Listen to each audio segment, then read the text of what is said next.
Okay, looks like I should be live now. Sorry, this is kind of a literally late and literally gay stream. But I'm actually quite excited for this one because there's a lot of interesting things to talk about today. And all of it's bad. Everything is shit. Everything is terrible. It's the misery stream. And I sent the link to Duerst the Wurest, so maybe we'll see him hop on. He said he should be available, and that's quite exciting because he shows a lot of his videos in my channel, and I take a peek at him, every now and then. But sometimes it's hard to tell what's going on in the videos, without like the full context. So I said, hey, it'd be kind of cool if maybe we went through some of the videos you've posted recently, and you can kind of let us know a little bit of the background of it, because it's really outrageous shit. Yeah, he had a few recent ones that have been pretty interesting. Let's see, and you guys can hear me, right? I think I have everything set up correctly. I just it overslept a little bit, and I thought I had time for a shower, and then I got out of the shower, and then I realized, oh, I'm out of it at the time that I'm supposed to start the stream, and I haven't set anything up, so that's why I had a bit of a delay. But yeah, so I should mention it. Mark Angelucci. Mark Angelucci was murdered, and I don't know. I had a bit of trouble processing that when I heard of it, because just shitty news. I don't really have anything to add to it except that it's shitty. My brain did like immediately go like hyper conspiratorial right away. I was like, oh, obviously the feminists did it, and then I thought about it in hindsight, and I was like, maybe I shouldn't just jump to those kinds of conclusions. So anyway, I thought that the honey badger's treatment of it was pretty good. See, when I joined the link you sent me, it say I'm the only person there. Interesting.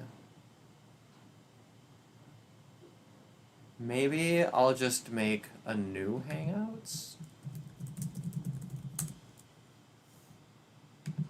It was like an old link, which it's very annoying that those are in the history, because it doesn't seem like they last. So I'll just make a new one.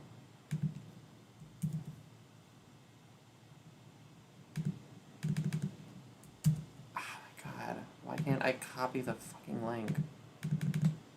Stupid pop-up. I hate it when they arbitrarily disable cut and only let you copy things, because I always use cut. I never, ever, ever use copy and paste. I always use cut and paste, because when you use cut and paste, it gives you a visual indicator, right? It gives you a visual fucking indicator that the thing works.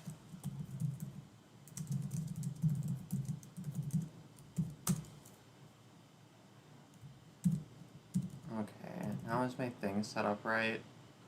Okay, it has the same thing there. Ashley, if you're talking, I can't hear anything. Which might be my audio. Let me see.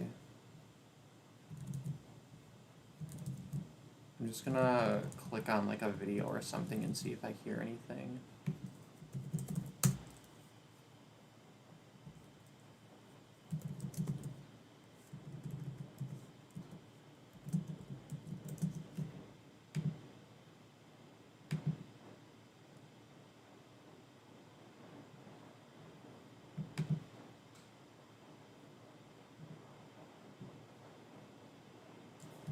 I'm gonna play 𝙨𝙬𝙀𝙀 and see if I can hear it.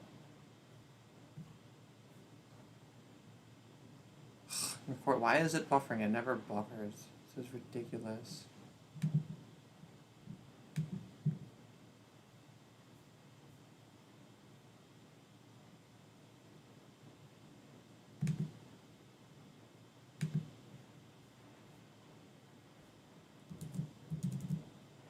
Sorry, I haven't had issues like this before. I don't know what's going on.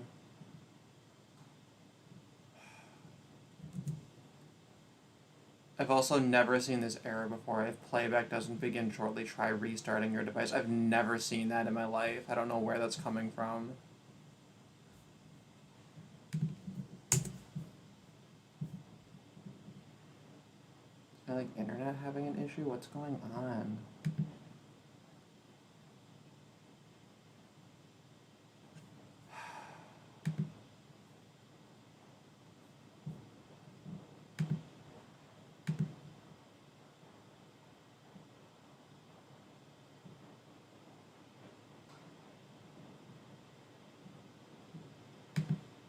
There's no such thing as a good or bad memory. Yeah, I think it is something with my stupid earbud thing. Fucking A.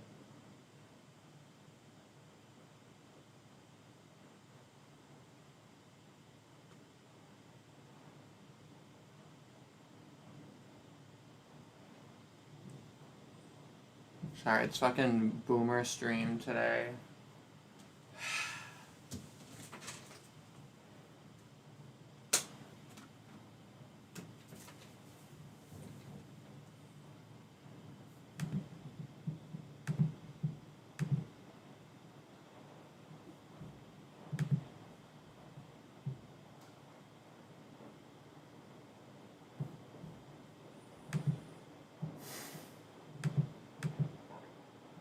There is no such thing as good or bad memory.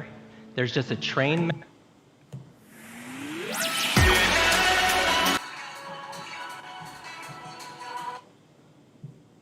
Okay, now my audio's working.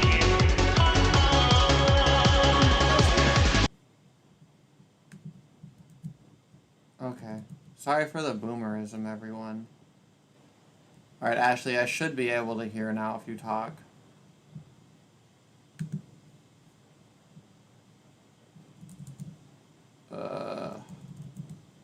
It's like the problems I used to frickin' have to... Problems I used to have where I stopped streaming for like a week. And then I try again. And it's like some random setting changes and it just ruins my life.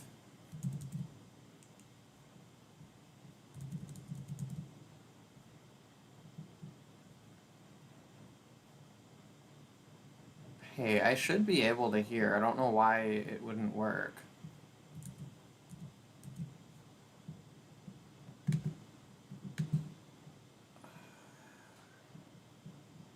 Oh, maybe there's a setting in here, actually. Well, no, that should be fine.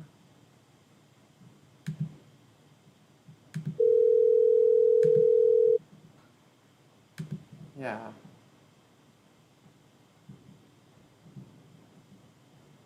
I don't know why that wouldn't work. I have no idea why this isn't working. I have, like, literally zero idea.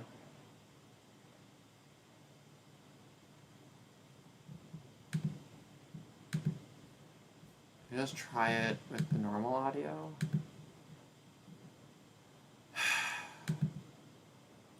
Okay, try talking now.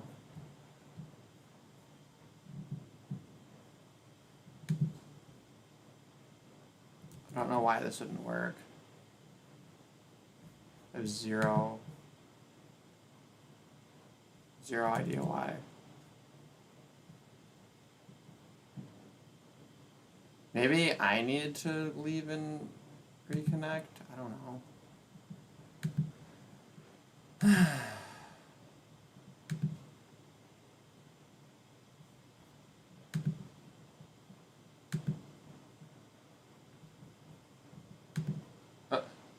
Yeah, now I can hear things. That's weird. I don't know why it works now. I guess it was I had to leave and join again. Oh, hey, Duerst the Wurest is here now too. All right, okay, yeah, officially all of my boomerisms are out of the way.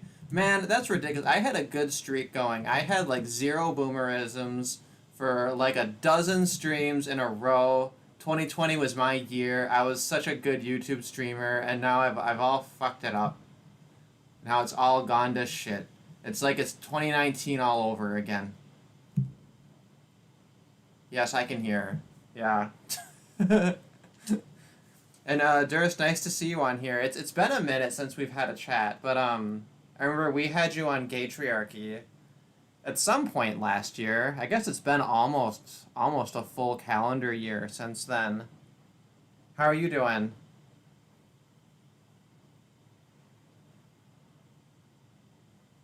I heard something. I heard him like adjust something, so he should be audible. But anyway, I have like the greatest assortment of retarded articles to talk about. Um, yeah, I can hear you. Did anybody look at the insane clown posse article I found? I think let's just start with that.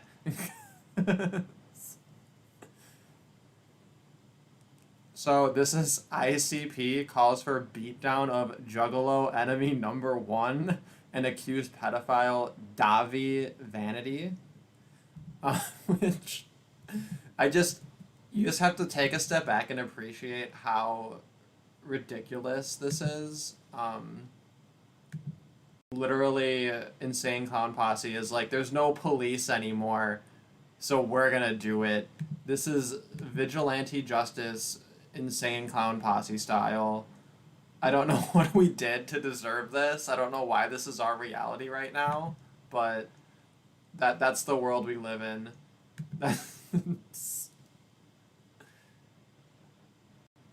That's right. Insane Clown Posse. There are police now, ICP. And honestly, I don't know. Like, as far as things have gone this year, I'm kind of just shrugging and saying, yeah, fuck it, why not?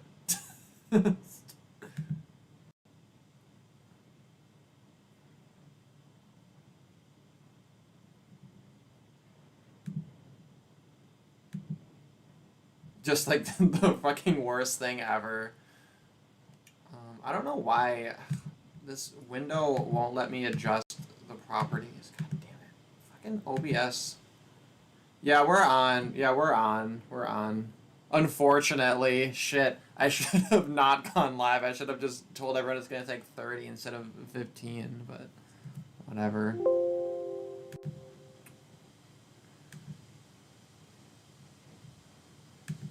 Yeah, for some reason, my OBS won't let me add windows now. It won't let me edit things.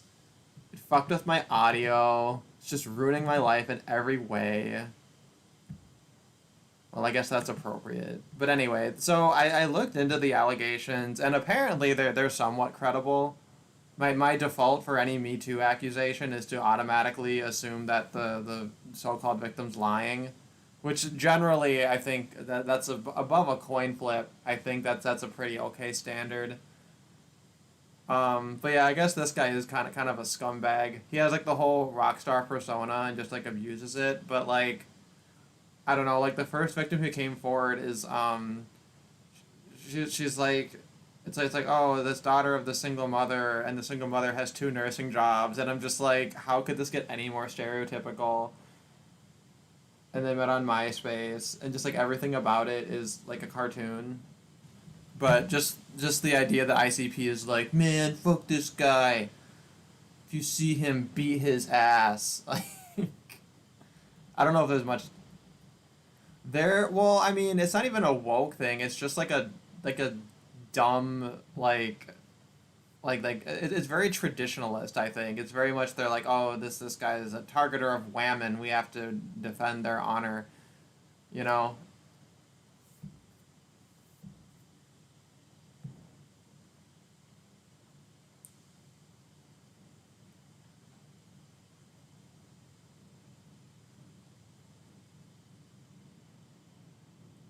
It really does, and it's quite unfortunate because you'd think that. I mean, because it's the MGTOW crew that has the right picture of it, where they're kind of saying it'd be okay if there was like some semblance of male authority, but nobody wants to champion that. They just want to champion the half of it that's caring for and protecting the women.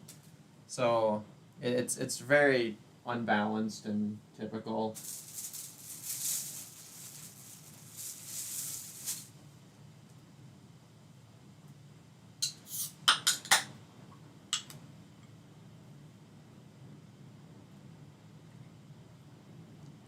Yeah, and I think that's yeah, because it's any excuse, right? They know that that's the conclusion, and however they need to get there is how they're gonna get there.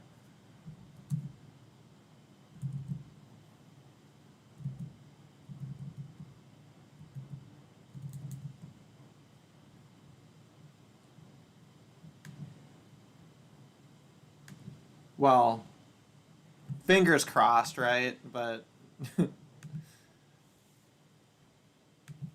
me see. Okay, now it's letting me put my windows back here so I can put our Hangouts on the screen. Okay.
That reminds me, did you guys know shoe on head in her name, the 0 is on the word on and not in the word shoe? And it turns out I'm a total retard. I thought it was shoe with a 0 in the word shoe.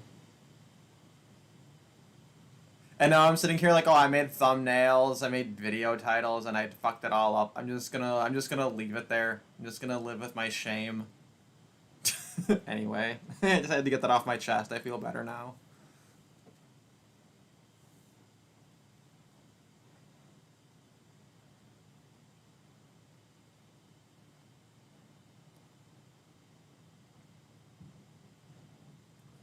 Well, what I love is now everybody is saying anti-racism like it's a bad word. And I'm sitting here like, thank you. That was my thing. Everybody thought I was a weirdo for shaming the anti-racist, and I feel very vindicated.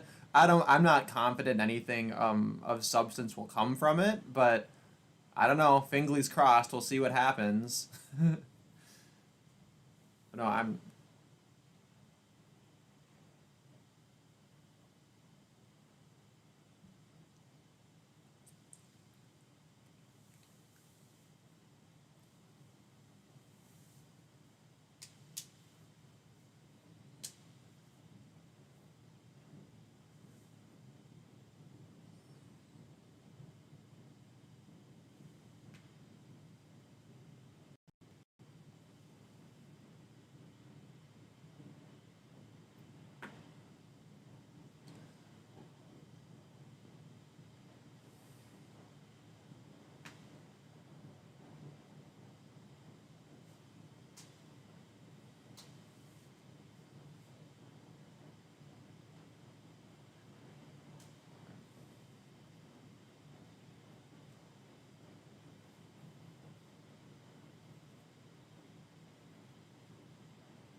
Yeah, yeah. We had him on Gatriarchy last year too.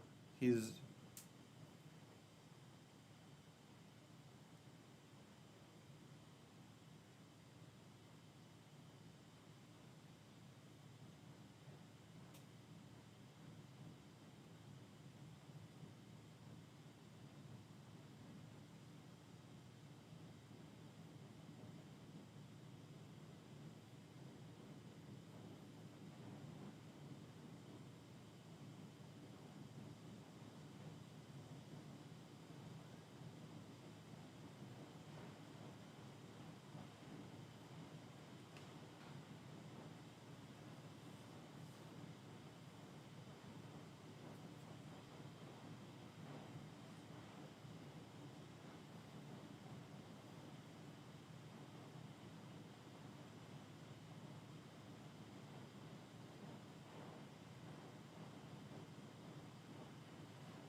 So you mean we have to all become Freemasons? That's I think that's the only viable route.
population watching us duck it out, and they don't actually engage in it themselves. So it's all about the outsized influence of a small percentage of people, us, and well, the vocal left, I guess. We're inaudible to the audience here, apparently. Okay, yeah, I think I fixed the audio now. God damn, I missed the one. Okay, guys, you have to send more than one message that says you can't hear people who aren't me. Paulo mentioned it one time. Nobody else did, okay? You guys gotta spam it. Right, so I guess just to synopsize what we already said, feminist, non-feminist cooperation spiral, copes, are we actually winning? I don't know, cope tube, all that stuff. Nick Redding made that's a good video about that's the term strategy. that I use. I think I vaguely remember that video, but... What's that? The Nick Redding video you guys had mentioned, I think I vaguely remember it, but... Yeah, that video... I remember was talking about it, I think. I mean, that video could have been, again, that could have been like a whole bunch of copes, but it gave me, inspiration to really just use YouTube and use all these platforms to kind of show people how absolutely psychotic the left is, in a way that the right just simply is not. But again, where we're at now, it might have just been cope tube, just oh, look at how stupid this Trigglypuff looks, we're winning, when we're not. Yeah, cope maxing, to use the incel phrases.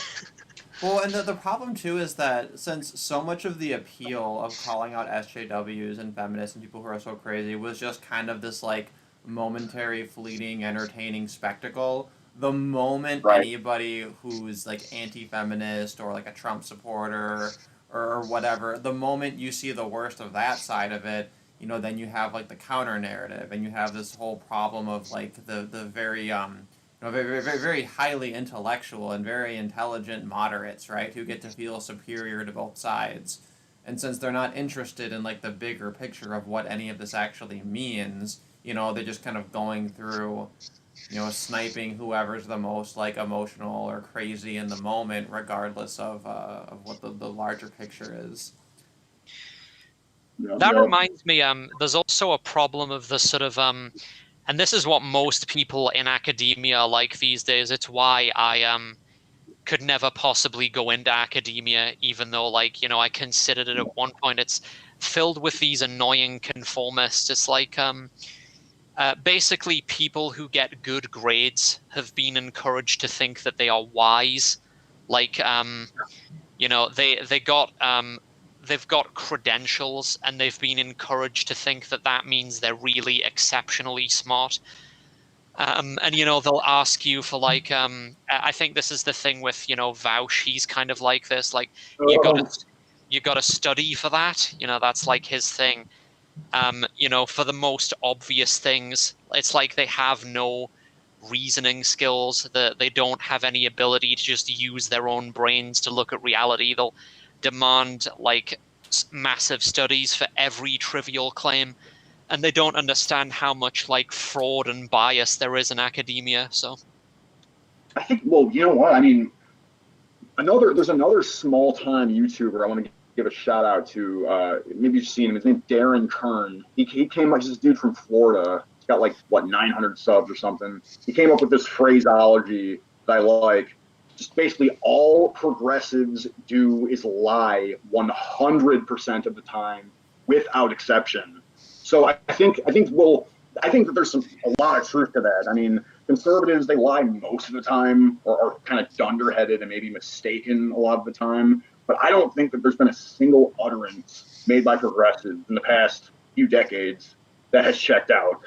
And so I think that we might be getting into a mistake here when we say that they're just ignorant or triggered little lambs who need a dose of reality or a wake-up call. I think that they're just legitimately, just deliberately lying all the time. you know. Well, this reminds me of Lori Penny recently tweeted out this article she wrote where her argument was basically there is no free marketplace of ideas. That's bullshit. The idea that you have like this discourse and that this leads to more truth, it's completely false. That's not the way knowledge works. It never has worked. It's just a silly romantic notion, and like it's so appropriate for someone like her to have that stance, because that's essentially what these progressive types always say and think, is they think there needs to be like a clergy of of authoritative opinion, and everybody else is an idiot, and we need to tell them what and how to think. I think they just want power and money for themselves, and they'll engage in any dishonest sort of like, vile, dishonest, sadistic sort of tactics to meet that end, And I think they know that they have the backing of the banks, but all of their 501c3 nonprofits are getting banks during corporate funding now. All the corporations are changing their rainbow flag profile pictures and signaling that they support BLM and all that crap, and funding violent street thug agitations. I think that there's have you seen liars. I think there's liars who are just trying to like grab power, essentially. Have you seen that meme where it's like, imagine having the same political views as Burger King and Pepsi and thinking that you're a radical? Yeah, exactly. yeah. And that's exactly what I wanted to throw out there too. I know I've said it before, but it can't be stated enough times that these people, they think that they're oppressed, they think that they're saying some radical and really like dissident and destructive sort of a thing, and it's like literally every single corporation is bending over backwards to you. These police, who you think are these horrible, violent oppressors, are literally kneeling to you in the streets. And shout out to Claire, who popped into the chat earlier for I love this quote she said earlier of that like basically, should all these cops who are kneeling to these protesters be summarily executed? And I don't know why, but like it brings a smile to my face. It's and the correct answer is yes. The correct answer is definitely yes. And I'm sitting here like, man, the status quo.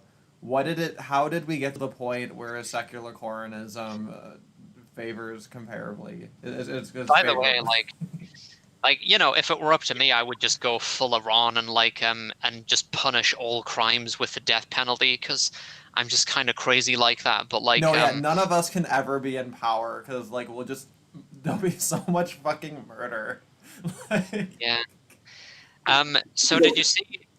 I was just reminded when we were talking about corporate progressivism, like Derek, do you remember that thing I sent you this morning? Was it from Paul Joseph Watson, where Google said that they were going to start monitoring all what was it? They're going to monitor for racism in our apps and everything.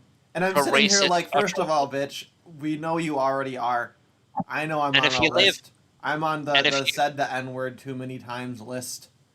Yeah, and if you live in a police state like the great nation formerly known as the United Kingdom, so Google will log that information and then give it to the police, and then you'll be going to fucking prison, and your asshole virginity will be fucking gone. It's like, oh damn, brutal. Yeah. So in the chat, people are noticing the video I put on screen. This video of these people fighting, and at one point, someone literally drop kicks a toddler. Dude, yeah. So there's nothing really to comment on it, but I added it to my list of things to bring up. I love it's a systemic system of ageist violence. This is a systemic system of ageist anti-toddler violence. And the woman getting her ass kicked, she's a light-skinned black woman. So I was gonna say I love how you were just describing them as people and not being any more descriptive than that. Disparate facts. Just nondescript, humanoid shapes. Yeah. Floyd's. I like that. It is I think it mostly was women, although the one who attacks the toddler is, I think, an adolescent male. So yeah. yeah, here it is, right. Oh, there it is. And But like I yeah, it was hate that too. yeah. There's so many videos, like just like the one you guys remember. I hate that everybody's calling them Karens. I hate the way that the mainstream people have hijacked that term. But Oh, like it's there so was lame. it's super lame. There's the woman and her husband who were confronted in that parking lot of, I think, the Chipotle one, right? Yeah. No, you know what? I'm actually mixing them together. Because there was a separate one where it was like she was trying to get into a car, and like what the thing I hate the most about these kinds of videos is when like you have this like ratchet mother who's barking at someone and hitting them, and then her child will emulate it and start hitting the person also, like because you see it all the time, and it's like you're literally watching in live action the corruption of innocence, and that like this is what's being modeled to them, and then they're literally doing it, and it kills me. I hate it so much. I don't Yeah. know. Yeah, it's very brutal. Actually, yeah, no, that was the part of the Chipotle one too, because there was, I think, at least one child involved in it. I don't think he actually like perpetrated any violence, but like there's this whole thing where like this just like it's all like sneak attacks and cheap shots and ganging up on like one person. Like I think we need to make dueling culture great again. Like They don't if have we're any gonna honor all though. be, They if we're don't. gonna be a bunch of violent savages, can we at least have a couple of rules?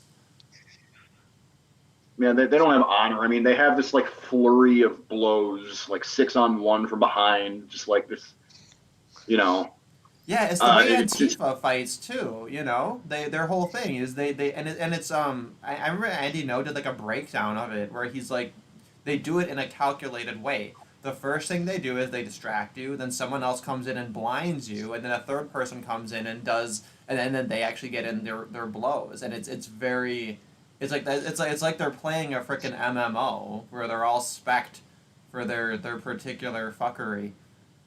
Which is quite, it's terrifying because even if these people are a bunch of like the soy boys and like weird shaped fat chicks and all kinds of things, like with the right strategy and the right numbers, it doesn't really matter, you know. And it's just I don't know, I don't know where I'm getting at. Just like like we cartoonize it and make fun of them, right? The whole meme that like when the boogaloo happens, like it's obvious which side should have an advantage, but What do you think it is with like what is it with like the open mouthed soy boy grin thing, since you mention it, where like they insist on like doing that stupid open mouth grin where it looks like they're waiting to be orally raped or something. It's just like I like do But they not when they're presented with a fact or something, or when they're about to strike, or what when they pose in well photos, they do it often. It is yeah, like yeah. it's a Oh, weird phenomenon. I think there's a couple of things. Part of it is it's sort of like a failed attempt at kind of like an ironic humor, right? Is that they're trying Yeah. to kind of act out like being shocked or being wowed or whatever, but they're not quite hitting the mark because like models have skill in manipulating their faces in very particular ways, and actors, right, have this. It's a skill that's developed, right, and like the average person can't really do it, and they're trying to do this kind of like phony sort of a thing, and it's missing the mark, and that's where you get that really awkward kind of cringe. So I think that's a huge part of all of it. But then right. that So doesn't really it's answer like the they're question of all. why it's them in particular that keep doing it. It's just like acting. It's acting, and you know, back to all progressives do is lie all the time without exception. It's all they Yeah, do. Like everything down to their facial expressions, their social associations, the things they claim to believe, everything. I think that maybe that does kind of square up the circle. I think that probably does explain it, but Man, that should be a stream. Yeah. Just soy face compilation stream and just making fun of them. I don't know. For some reason, that's like where my mind is at these days. I just like want something like simple. I think because of all the fucking. I love Coke Tube too. You know, but Yeah, I just love like, Coke Tube as well. But that is kind of where we're at, and that's where we've been for a few years now. You know. Yeah, so I don't really people know. ask me, they say, like if people talk about who should win the election or whatever, and I'm like, well, Hillary Clinton should win. That's the best path for America. And I'm sorry, but you know, the Republicans aren't gonna fix anything, so you might as well just like let the Democrats have their government, so that they stop killing people in the streets indiscriminately and stop burning things down. And then we're just going to slowly accept the encroaching communism onto America because it's endemic at this point. There's absolutely no will to fight it. So, you know, it's a game of hot potato, and I want to make sure that the biggest, most unscrupulous, corrupt communist in the room is the one holding the hot potato when the game's over. I mean, like, you know, if I think Trump's gonna win again, and if Trump does win again, like the chimping out in the United States is gonna just ascend to never before seen levels. It's gonna be insanely brutal. Oh my god, I know. I can't. I don't even want to think about it. And honestly, Spiritual Man says, "Is this a libertarian circle jerk?" I'm sorry, Spiritual Mamzer. Everybody who's a friend of mine has libertarian inclinations. Although, actually, I don't know. I guess you technically identify as somewhat left wing, but your stance is a little bit more complicated. I don't know. I'm kind of all over the place, but yeah, I am, I guess, skeptical of state control. So in that sense, I guess I'm definitely not libertarian, dude. I think that Antifa, BLM, and feminists should be systematically rounded up, put in fucking camps, dude. Well, but here's the thing. I kind of think that too, but I still consider myself like anarcho-capitalist because I feel like they violated the NAP. So fuck them. But I'm a lot more. We now observe capitalists are funding their street thug bullshit. So the capitalists kind of need to I mean, too. They're corporatists though, right? They're I don't know. I mean, either way, it's kind of big. Something authoritarian's got to go down. I think, you know. But yeah, Redundant Towel says everyone is libertarian to an extent, and that's something I believe, right? Because like you're never gonna find someone who just flat out is like, no, I'm going to just steal people's property and murder them when they haven't wronged me. Literally, like every single narrative, whether it's secular, religious, whatever, they always use a threat narrative to justify their violence, and I believe that this is because everybody is kind of implicitly accepting the non-aggression principle. What the fuck is the nap and who's gonna take it? Thanks, Hyperbole. Because it's NAP is like a nap. Hardy har. Anyway. You had, okay, so I wanted to make sure we got into some of the recent videos that you've brought up here. I'm gonna pull up your channel here. I should have looked into more of them, but I was explaining kind of before you guys had hopped onto the call that like your videos, they're a lot more outrageous than they appear because some of them they kind of need a little bit of like a contextual setup, right? And sometimes it's a little bit hard to kind of see or hear exactly what's going on because like you're actually like getting real footage of stuff that's actually happening, right? So sometimes I'll be watching it and I won't quite. Oh, you were on the Ralph retort? I didn't even realize that. Yeah, they were a little bit drug, you know. They Yeah, no, that's you know. I was just listening to their one with Milo that they had the other day, which was extremely entertaining. Why is Milo at Laura Loomer's house? I don't get it. Like, this is fag hag levels that I can't comprehend. Yeah, I can't believe that this stuff like dropped off in views lately. I guess people are getting sick of seeing this kind of shit over and over and over again. or and the algorithmic suppression, all that crap. But yeah, CopeTube, during the CopeTube days, like stuff like this would get 40,000 to 400,000 hits. Wait, I'm sorry, I Now missed it's like that. we're all getting kicked off. I mean, What's that? like, just sorry to interject, but speaking of CopeTube and criticism of libertarianism, I wonder how Stefan Molyneux is feeling right now after he was expunged from YouTube and later Twitter, because, like, from a libertarian point of view, the only thing that's really going on there is basically private companies choosing to stop doing business with you. Like, so the only thing he can really say in response is to just make an appeal to conscience.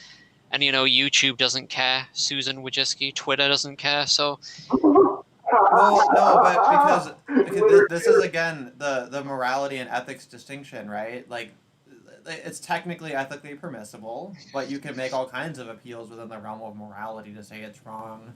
But the other issue too is that, like, when you engage with YouTube, they have their TOS, and absolutely nothing that he did violates it.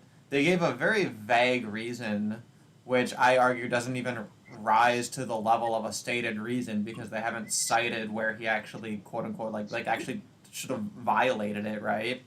Where they said it was hate speech, and it's like, well, it Derek, clearly like, means the guidelines, nothing. the guidelines are purposely vague so that they can just expunge people at will. Like, that's the whole point. Right. No, and that's yeah, fair enough. But I mean, obviously, if you tell them that, that's not. I mean, I remember that They're not going to agree to that, right?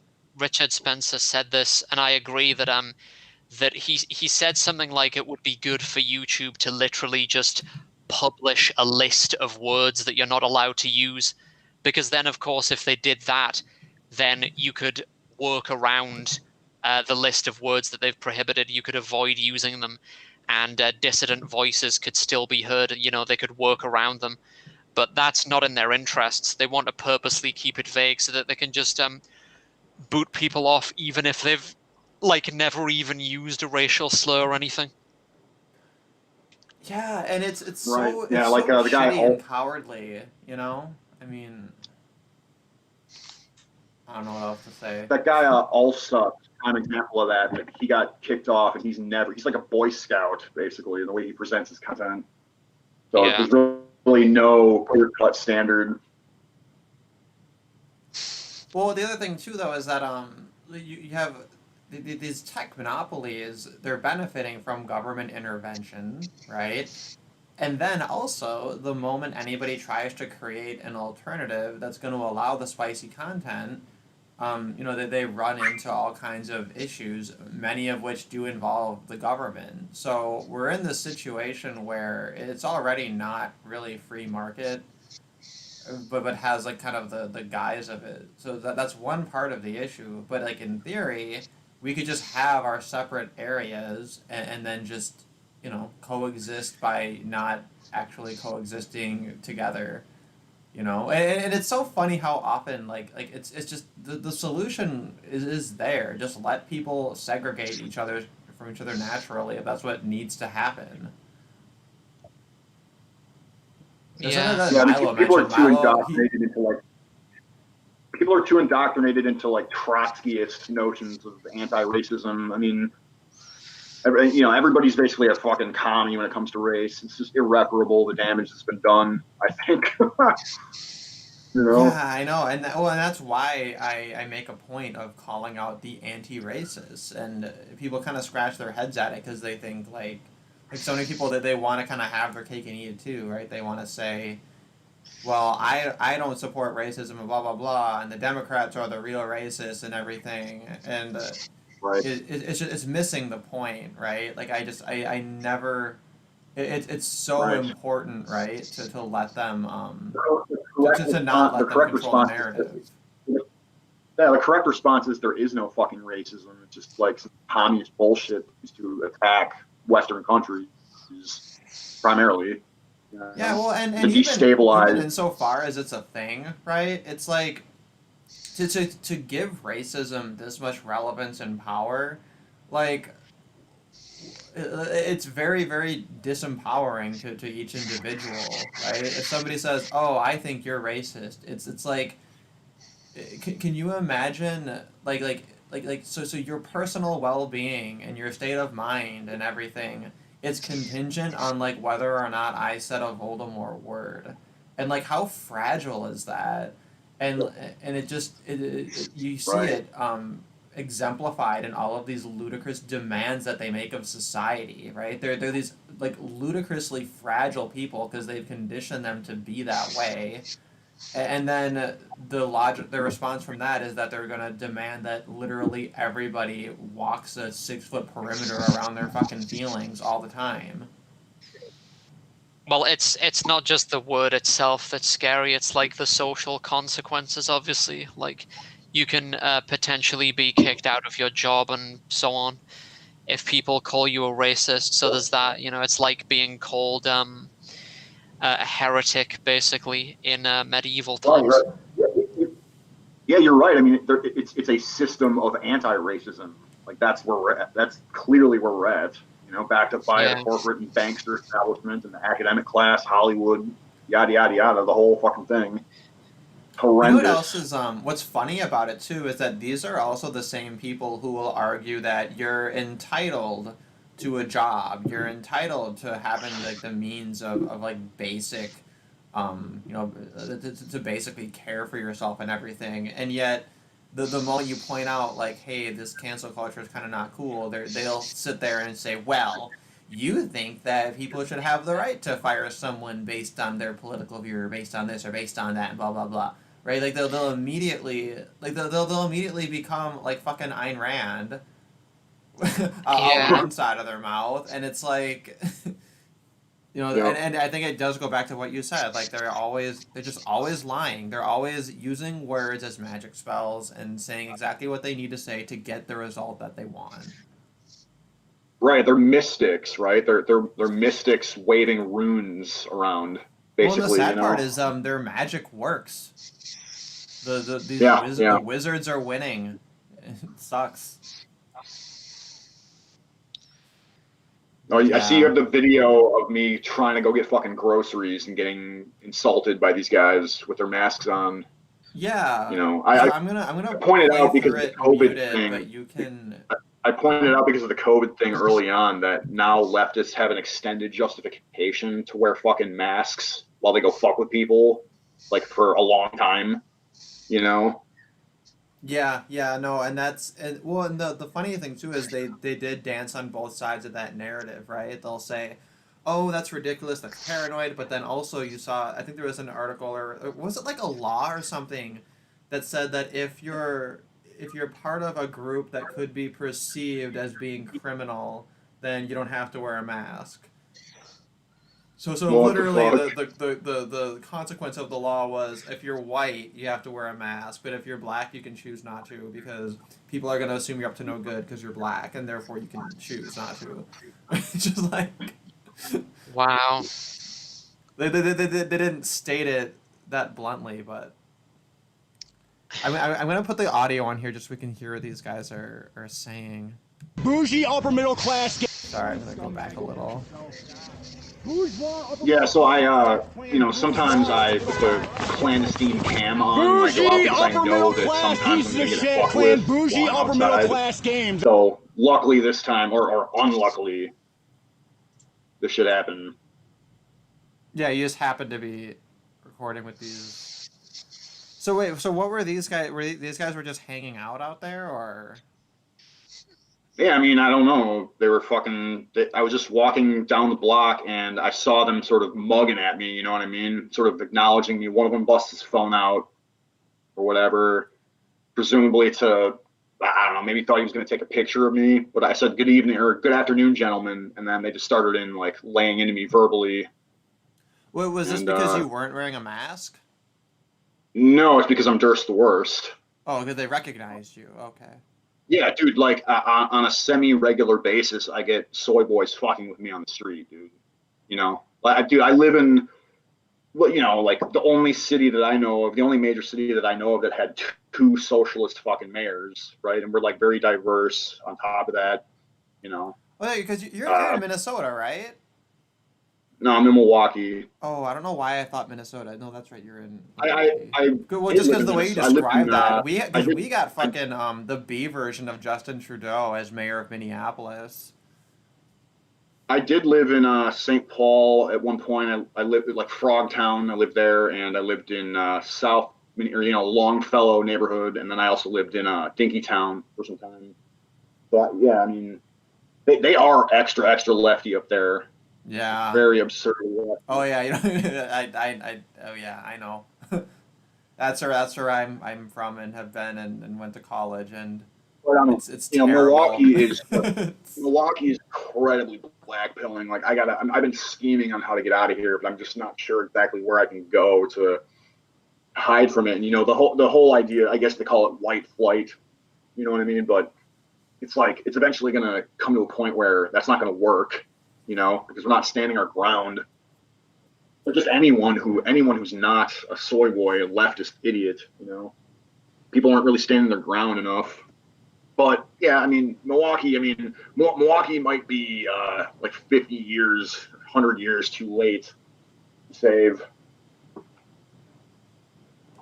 Yeah, and it comes back to that so often, where you say, "How can we save America?" And it's like, well, it all started in the late 1800s, when in the first state they gave women the right to vote because they wanted to get more women there, and it's like.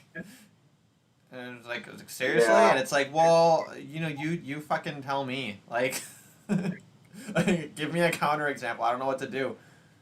These guys, they must be brothers. Their faces look like the same. This is a funny thing about masks. People like you'll talk to them and interact with them before they reveal the other half of their face, and it like will often be like not at all what you expect. With these two guys, I'm expecting, you know, the open, fake, shocked soy face underneath, which that's the real crime that the masks are concealing, I think. But anyway, there's I'm just gonna play the next like 30 seconds or so of this. That's all you fucking are. That's all you fucking are. That's all you are. Take off your mask, dude. Want to talk some shit to me? Take your mask off. Suck my dick, idiot. That's homophobic, dude. We're gonna cancel you now. Oh, let's cancel this guy. Let's cancel him. Cancel culture, dude. Colluding with the fucking owner class to get working class people fired. Yeah. Yeah, we love that, don't we? We love that, don't we? Get the fuck out of my town, motherfucker. You guys suck. Accosting me on the street. Accosting me on the street with your cowardly ass fucking masks. Go fuck yourself. Got him.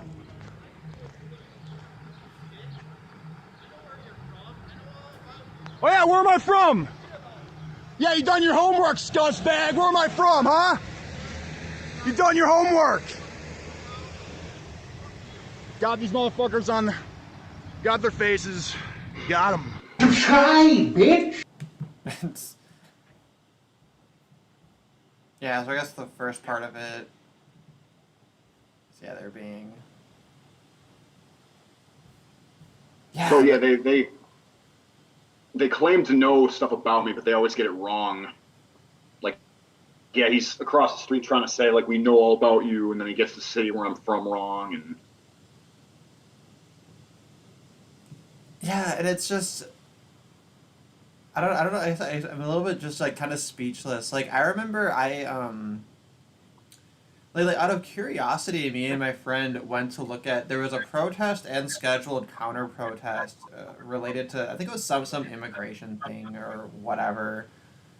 And like, we went there just to kind of see the spectacle, because like, you know, we weren't working that day. We figured, hey, like, there's, like, let's see what's happening. But my friend was wearing a Pepe shirt. And, like, just because he was wearing that shirt, we were confronted by these, like, Antifa retards who, like, basically, like, they threatened to beat us up, like, because they didn't like his T-shirt.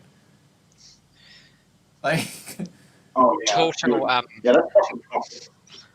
I'm back. Should I know. I know. Yeah, I and know it was people on have the been same fired. block where there were cops too, and the cops were keeping everyone separate by forcing the protesters to stay inside the Capitol building while the counter protesters surrounded it. And that's the classic thing that the cops fucking do is they collude with these just terrorist soy dipshits and essentially and it's infuriating, and that's why like when people said, oh, defund the cops or whatever, like obviously I think these retards aren't the ones to do it, but I have a little bit of sympathy towards that because I mean it seems like a lot of them, they're not performing their basic function, and you're seeing all these people who like the cops are very good at prosecuting all these people who defend themselves, right? They know which side to be on to not have repercussions. Right. And it's like, yeah. I have a whole playlist of videos that I titled it "Cops Siding with Antifa," and I've basically made compilations of just from across the country in my travels, like of cops either just sort of deferring to or treating them with kid gloves. One of the common things I'll see is Antifa will be obviously like the aggressors, right? And like someone like me or Tim Pool or whoever will be standing there trying to record it, and the cops will basically say, "Hey, don't provoke them." I have this on camera like multiple times. Like, you need to get out of here. Don't provoke them.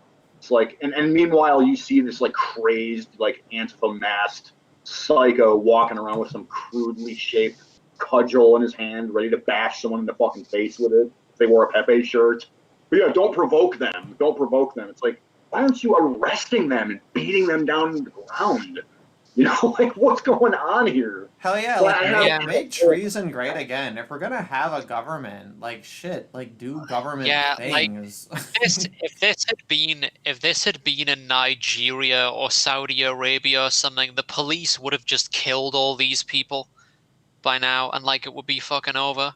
You know, I'm just saying. Or like that video of Pussy Riot in Russia where like they start their demonstration and literally within like 10 seconds the cops just like start beating them and then they immediately disperse. Lol. Yeah. Wondrous. That's the job. You know, Toto had a funny story. He said that back in February, a black guy held a door open for him and he said thank you. And then the black guy said "das right" and told him to say it louder, like in a threatening way, as if he'd wronged him. Like, that's right. Brutal. Who's opening your door? Black man again. That's ridiculous. Just so cringeworthy. It's also God. Okay, I have some other items here. Let me see what I had. Oh, did you guys hear about the whole Nick Cannon thing? Yeah. I was gonna watch his video because I wanted to hear all of it like in context, but I thought it'd be really funny. But I didn't get around to it. But I think the cat's out of the bag on it. Like it is really funny that these like BLM types and Black Power people, they can say anything they want, which I fully support. I think that's wonderful. Like if they want to blame, the lesbians and the light-skinned black people and the Jews and like everyone, I'm like, okay, fine. Like that's whatever. Like let it flow through you. Who fucking cares? Because that should be the attitude. But this tweet I found of this person, racial consciousness, I don't remember when I started following them. They probably said something like funny and based, and then I followed them. But he said it should be against the law to publicly air psychobabble like this. This kind of mentally deficient rhetoric is a detriment and an outright danger to society. Which, I disagree, but I do love the flavor. Like you're too dumb to talk too much because you're making other people dumber. It should be illegal. There ought to be a law. Yeah, he's cool. He's the guy who's got like the monochrome Chad face as like his avatar. Yeah, right? Yeah. With like the forehead. Sorry, go He on. doesn't work for Feedalodian anymore, does he? Oh, Nick Cannon Nickelodeon. worked for Nickelodeon. God, that's funny. I hate that. What's that? I hate the word or name Cannon spelled with two N's because I feel like it should always be one N. Sorry, that was just an aside. I hate like double letters in words. It shouldn't be a thing. Oh, apparently Aiden Paladin is streaming just now. Well, Oh, yeah, okay. she's old school. She's from that Cope Tube era too. I haven't looked at her stuff in a while. Yeah. We met her briefly at ICMI last year. God, she's so little. She's a little girl. She's so little. I couldn't believe how little she was. Is she Yeah, as her- short as Liz Hobson? Well, I didn't get to see Liz Hobson in person. Oh. Yeah, cause Liz Hobson, she couldn't like catch her flight or whatever for some reason, and they like teleconferenced her in. It was like fucking Natty was there like holding a tablet in front of like a people to be like, here's Liz, and then Liz like saw me there, and she's like, oh hey, it's you, and I'm like, hey. She's microscopic. She's like 4'11". She's like a tiny little.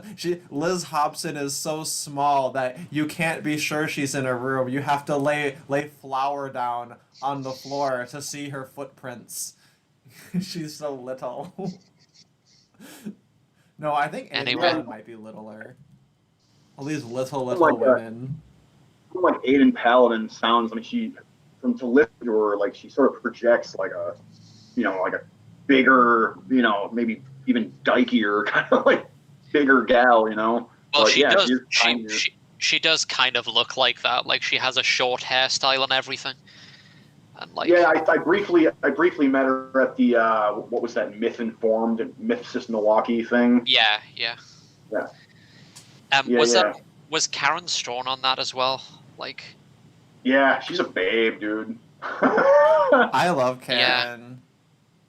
She's a hero. The moment I knew that I was no longer addicted to cigarettes was when I was at ICMI and I wasn't at all tempted to try to bum a cigarette off of Karen. Yeah. Nice. I was like, yeah. Very Like, nice. I was like, I'm not I that think person. Not this time. I would be tempted to just brazenly just hit on her if I saw her. It would just be so obnoxious. Well, she's tried to probably bully her. probably used to that. She's probably used to that. I tried to bully her into telling me what her pen name is for her like smutty romance novels, and she's like, never. Like you're never gonna get it out of me. And I was like, damn, I want that so bad. I was like, I promise I won't tell literally anyone. I just want to know. She's like, never.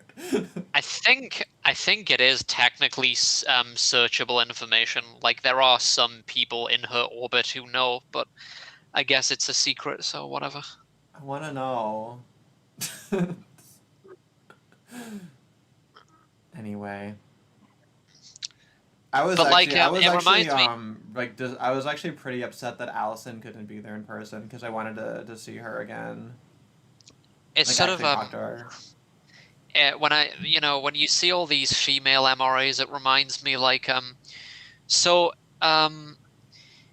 are some people who say that there are problems with modern day politics that are associated with too much female influence, like the doing away with due process rights and the definition of rape basically just being determined by the woman's feelings post hoc and this kind of thing.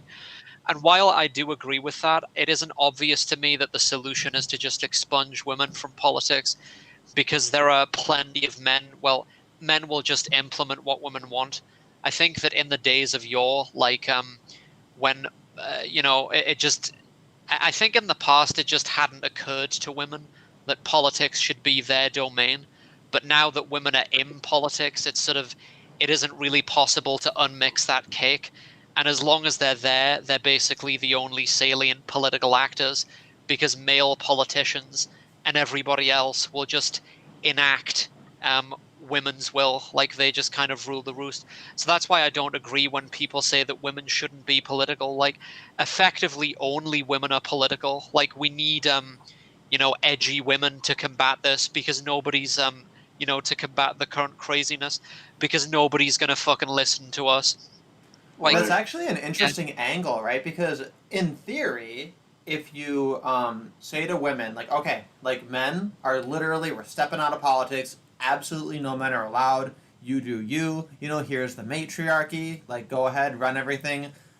Do you think, either one, like, there's one of two things will happen. Either women will find some way to realize, oh, it's our responsibility to care about men now and to actually be fair, because, like, we have the reins of power. Or what'll happen is what I think will happen, obviously, they'll find some new excuse for why this is oppressing them. I mean, I think what would happen is that they would just end up arguing amongst themselves about whose behavior is more in women's interests ultimately, or who's sort of being a handmaiden for the patriarchy and this kind of thing. Like, if you know what I'm saying. Yeah. So it would all that does seem inevitable. Yeah. It's brutal. Yeah. Because, like, even women who are on our side, well, not that it's specific to them, it's just that, like I said, their opinions are more salient. But anybody on our side of the aisle, because we're pro-male, or that term's an oversimplification, obviously, but you know what I mean. Like, we have to always sort of strategically argue the point from like, it would be better for women if we helped men, this kind of thing. Right. Yeah.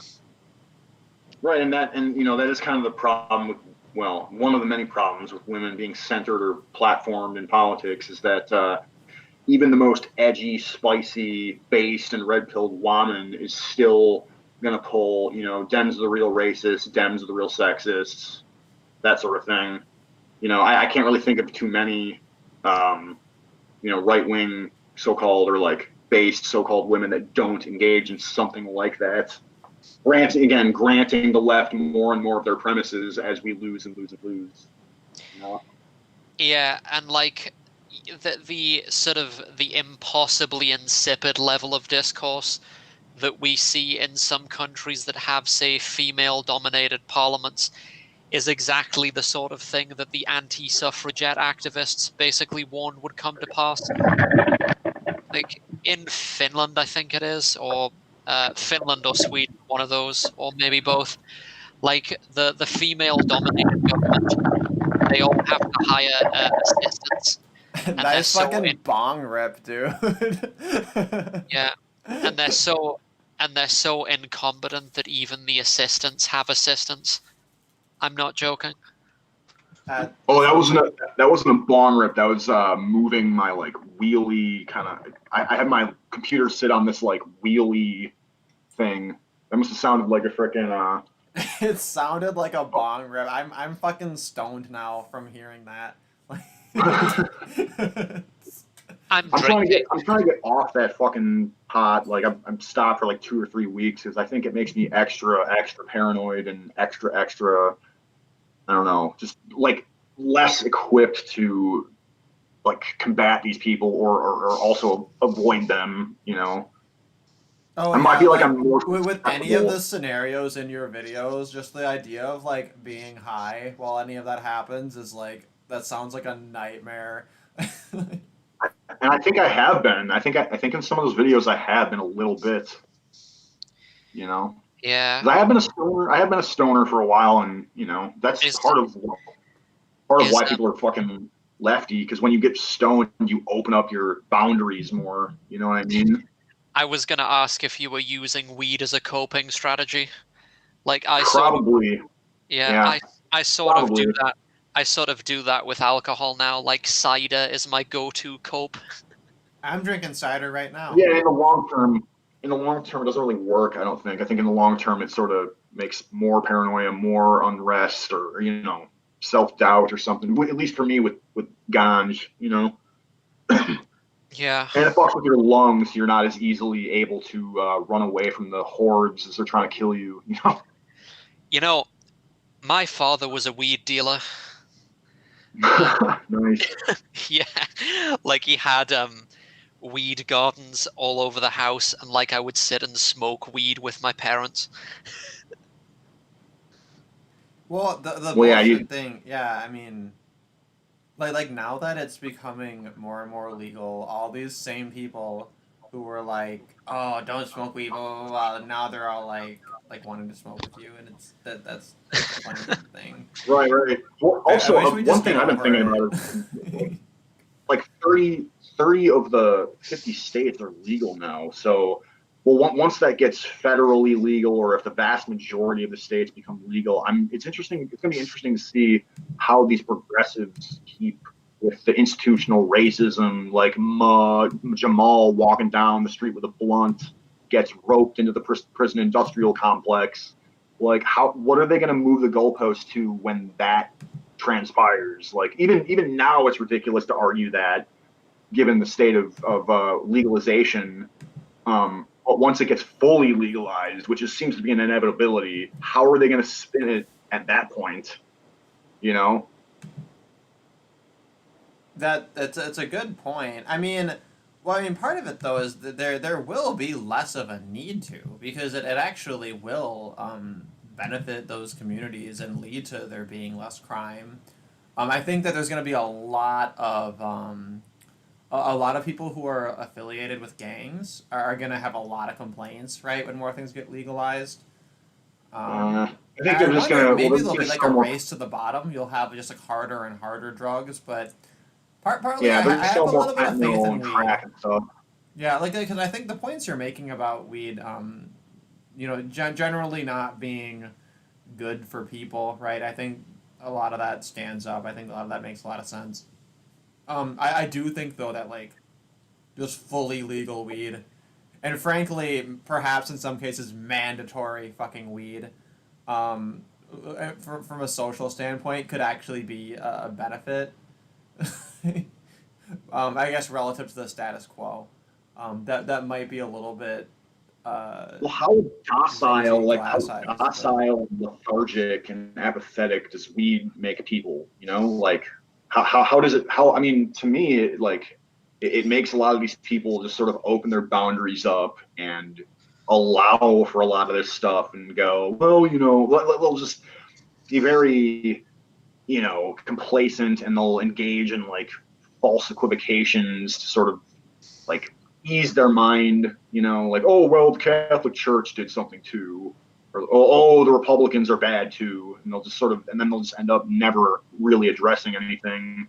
And I think it's because they're all fucking just, hedonistic and on drugs all the time, And that, Yeah. that mean, I guess I'm describing myself like 5 to 10, 12 years ago when I was a shit lib. But I think that rings true for a lot of people, A the lot of issue people I've is that. known. Oh, sorry, what? No, yeah, go ahead. Well, I was just gonna say I think that it partly is a question of who would be doing it, right? Because there's some people who like, you know, they're hardworking people that are productive in society, and that's obviously something that you lose out on when they become a stoner. But then you have people who just like they fucking suck. They can't fucking help themselves but just like destroy things and to be a detriment to everyone around them. And it's like, okay, yeah, like just like how we tranquilize an animal, we need to sedate this fucker. Like get him some weed so he can hang out, you know, play some Call of Duty and just like chill the fuck out. And like that, Oh, those and like people, dude, the sad thing is like we almost are at the point where poverty can just be optional. Like the communists, they're sort of right about the one thing, which is that like, yeah, like in theory, we can have a society that just like sustains you being this like retarded couch fucking person that produces nothing as long as you don't like as long as you can resist your urge to fucking burn things down or loot or murder, yeah, we'll give you your Yang bucks, your fucking UBI, just to bribe you to not be an absolute fucking shit show terrible human being, right? We're almost at that point of extravagant capitalist wealth that we could totally sustain something like that, right? But no, no. Instead, it's people who could be productive and could be, a countervailing effort against all of this just retarded fuckery. They're the ones who are like, I can't deal with this, I need to cope with weed. And then all the violent, thug, criminal assholes are doing coke and getting drunk and burning shit down when, if they would just smoke weed, things would be better. Yeah. Dude, I think full-on physical removal and just organ extraction is what we need for those people, man. Just like Japanese World War II atrocities on these motherfuckers, dude. Like that's sort of the feeling that I'm getting on a day-to-day basis. Just I don't know. People I'm you just sympathetic, right? Because like things are so crazy that I get the sentiment, Like I live in a country that literally used to execute people for pickpocketing at one point, down to like the age of 8, and I miss those days. I legit miss those days. Yeah, right. So if I come in here and I'm like mandatory weed, I sound like a crazy person. But like in terms of like the broader historical picture, that's quite beneficent. That's quite merciful. Yeah. By the way, Duerst, do you mind if I send you like a blog article on Discord to read later? It's really long, but it's really good and interesting. Yeah, for sure. Cool. The one you sent me earlier about the OkCupid looks and ugliness was like a roller coaster. Basically, the TLDR is that so sexual marketplace value and attractiveness are correlated but not identical concepts. So if you think of it as like your SMV is just the pool of people who are interested in you, then how attractive you are as a woman. Sometimes less desirable women actually get more attention from men because men see them as an easy lay. Some people have called it juggernaut law. And then the other thing is that so that's one strategy that men will engage in, where they'll deliberately chase after bottom of the barrel women because they see them as an easy catch. And then the men who aren't doing that, basically moderately cute women, so I guess like 6s or 7s, are preferred over supermodel tier women, like 9s or 10s, because they might perceive the supermodel tier women as having too much value. And even if you're comparing women who have the same value in the aggregate, like women who are all on average like 6s, as in like so that could mean multiple different things for a woman to be, say, a 6 out of 10. It could mean that literally all the men who were interacting with her profile on a dating website thought that she was a 6, thought that she was just kind of cute. Or it could mean that like 6 men thought she was a 10, and 4 men thought she was completely unattractive. And that's another interesting thing, is that it looks as though the more disagreement or the more variance there is in how men perceive a woman's attractiveness, the more attention that woman will get because they see her as an easy lay. So a woman who has, say, tattoos or a hooked nose or something like that, because men know that that other men might perceive that as a flaw, they'll chase her all the more doggedly and they'll get even more attention. Yeah, it's all summed up. I think the entire article really was summed up by this little graph with Garfield on it. I'm just going to zoom in on it a little bit. Where they have a matrix of everyone's interested versus everyone's not interested. And then on the other axis, I'm interested versus I'm not interested. And obviously, if they're not interested, then they're not interested, right? If they are interested, then you have a choice. Either they perceive everyone else is interested, in which case their attitude is, I'll take my chances. But if they perceive that not necessarily everyone's interested, but they are, then, they're more likely to act upon it. So... Yeah. Like, men understand how high women's value is, basically. and they make all these little sort of game theoretic decisions based on it.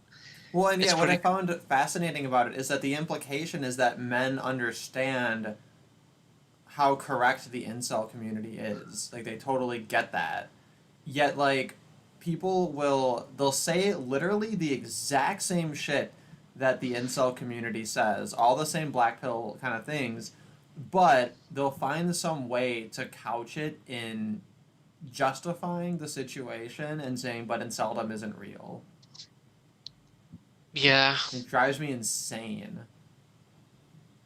Yeah. So inceldom isn't real. Yeah, they think it's not real. You know, just get a haircut in the shower while you're lifting, bro. You know, like. Well, you know, I think that well, obviously most of the guys getting called that are probably not.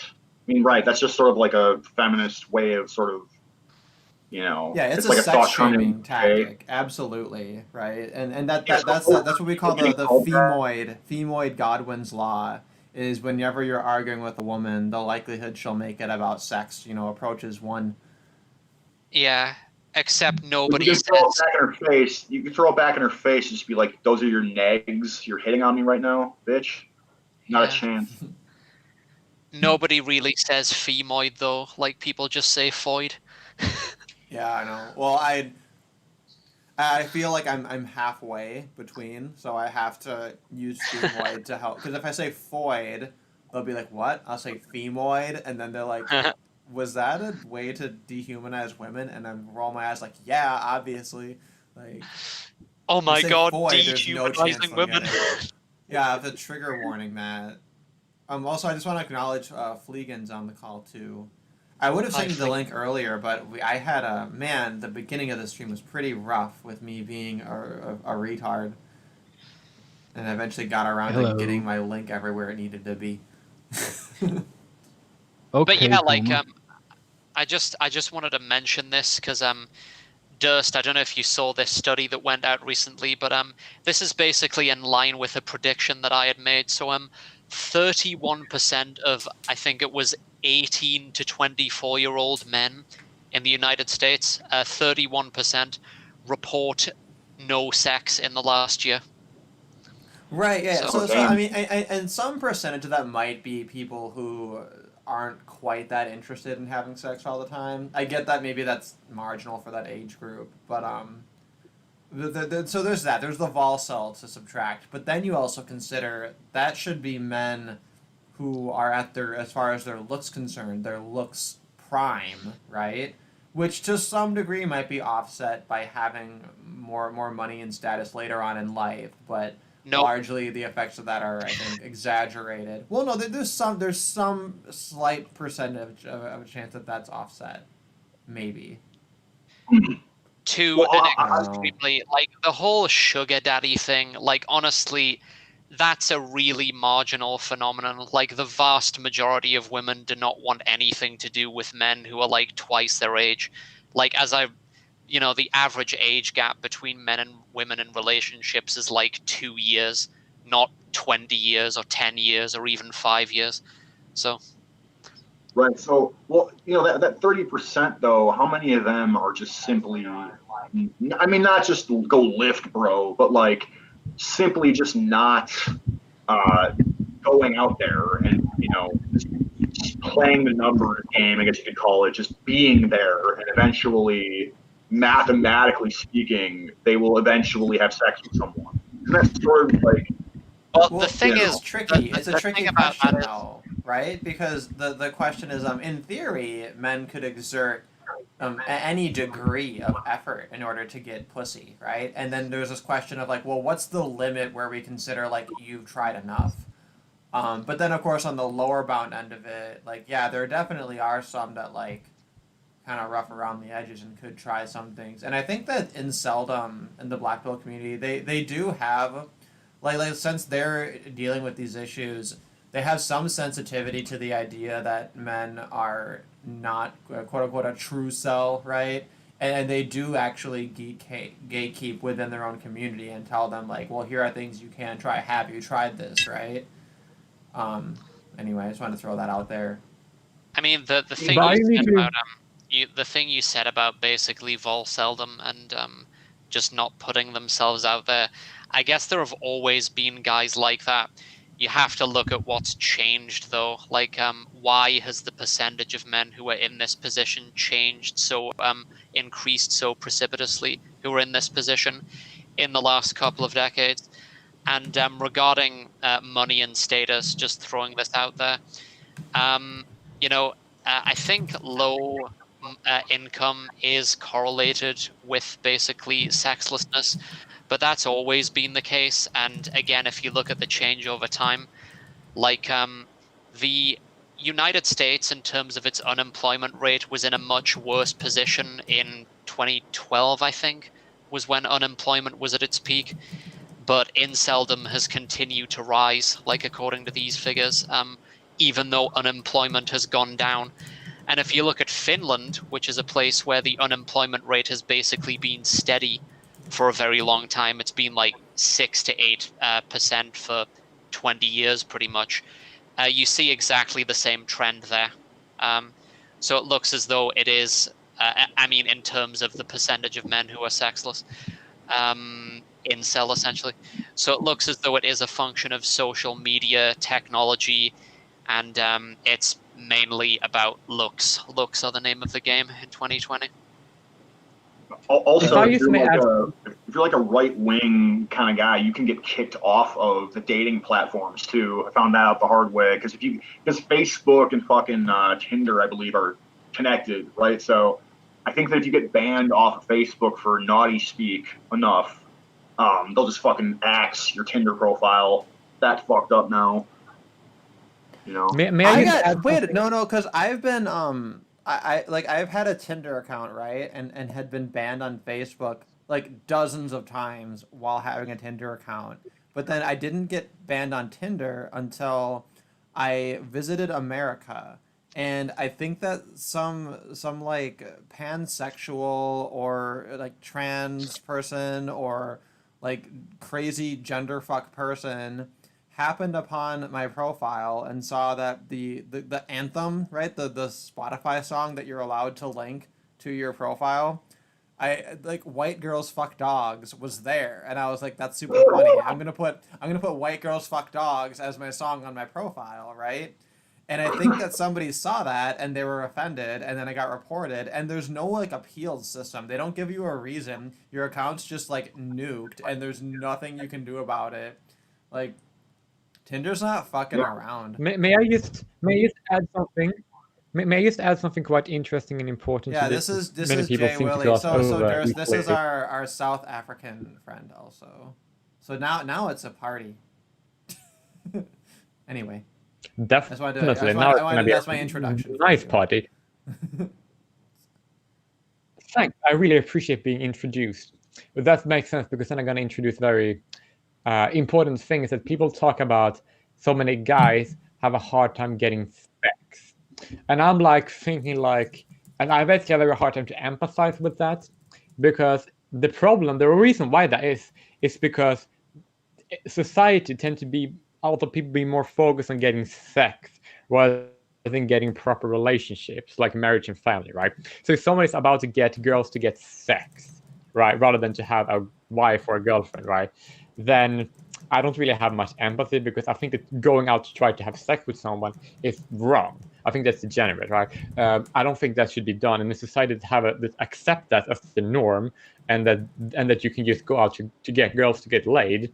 I think that's not good. I think that's bad to do, right? Like, I mean, if you want to get girls to get the distinction that you're making, like those 31% of guys, it's not as if they're sexless, but they do have girlfriends or they have people that they're courting or looking to marry. It's like they don't have any of the above.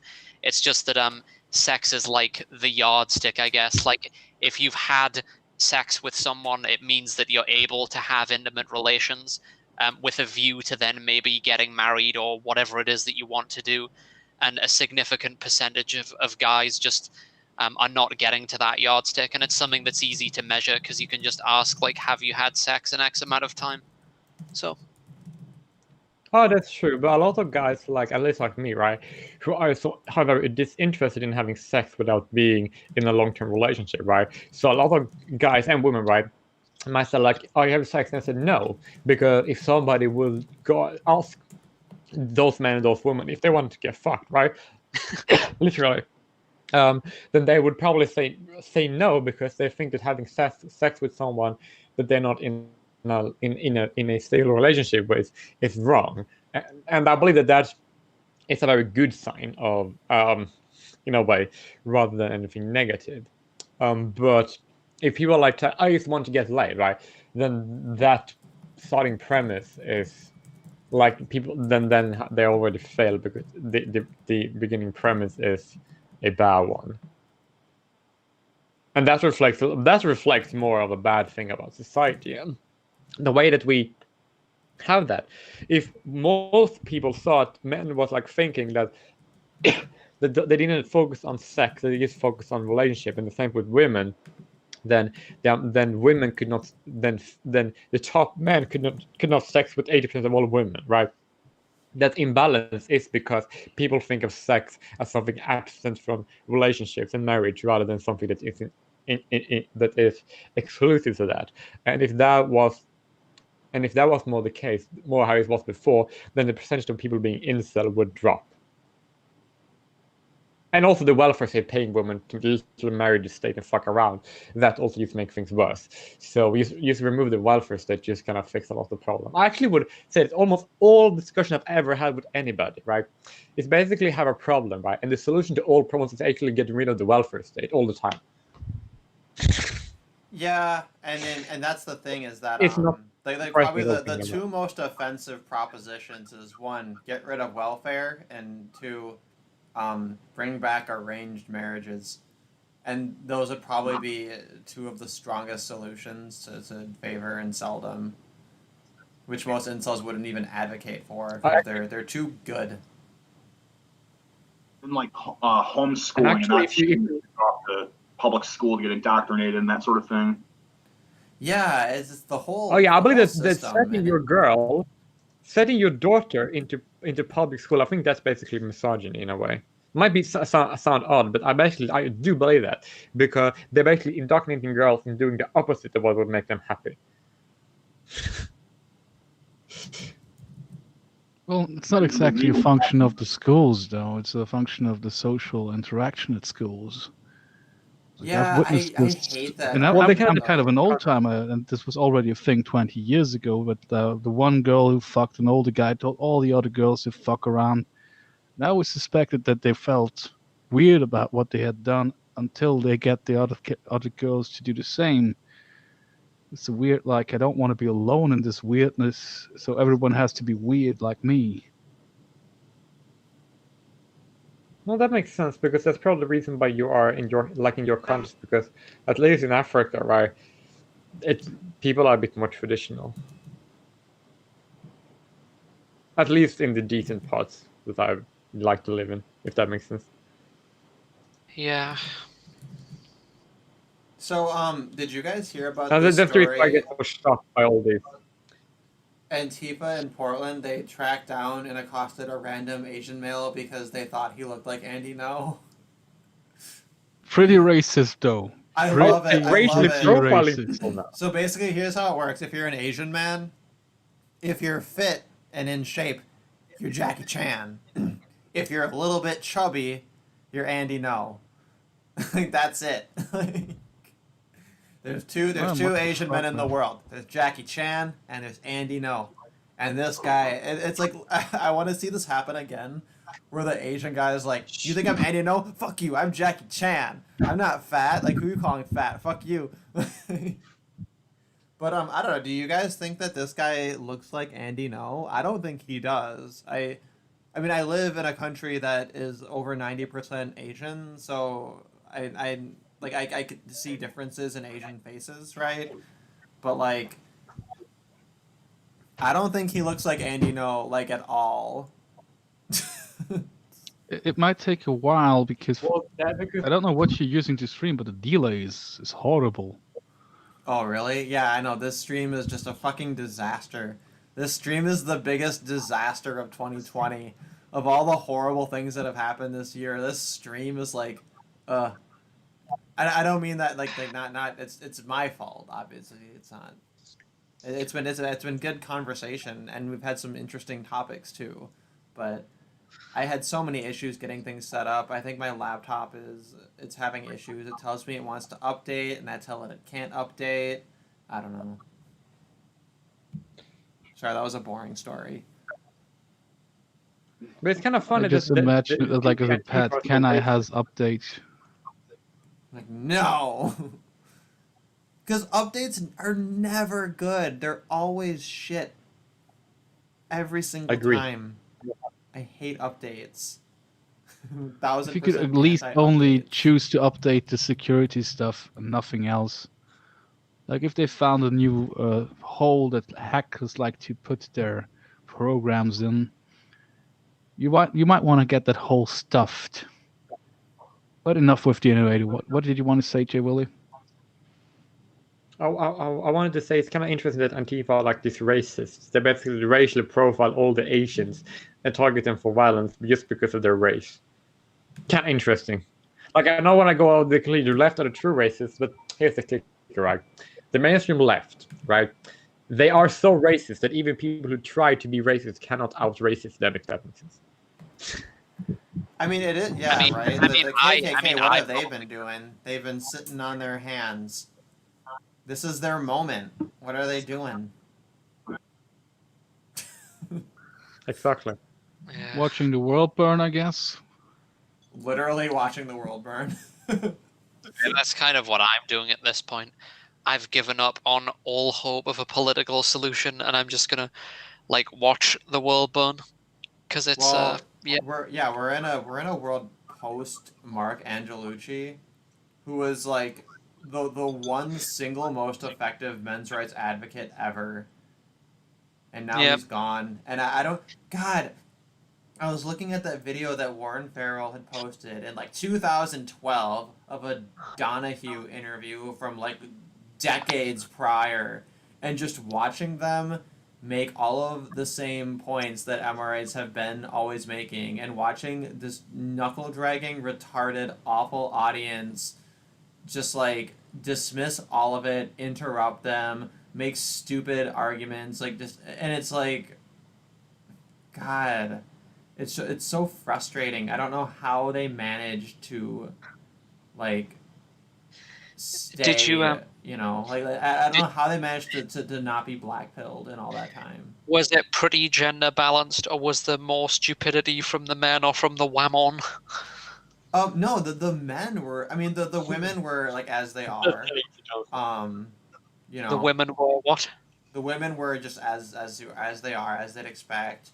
You had this one woman who was like highlighted in there, and she's like, I'm a mother who works in blah blah blah, and I'm also a feminist, and blah, blah, blah. And it's just like she deserves a cookie for being a selfish, awful person.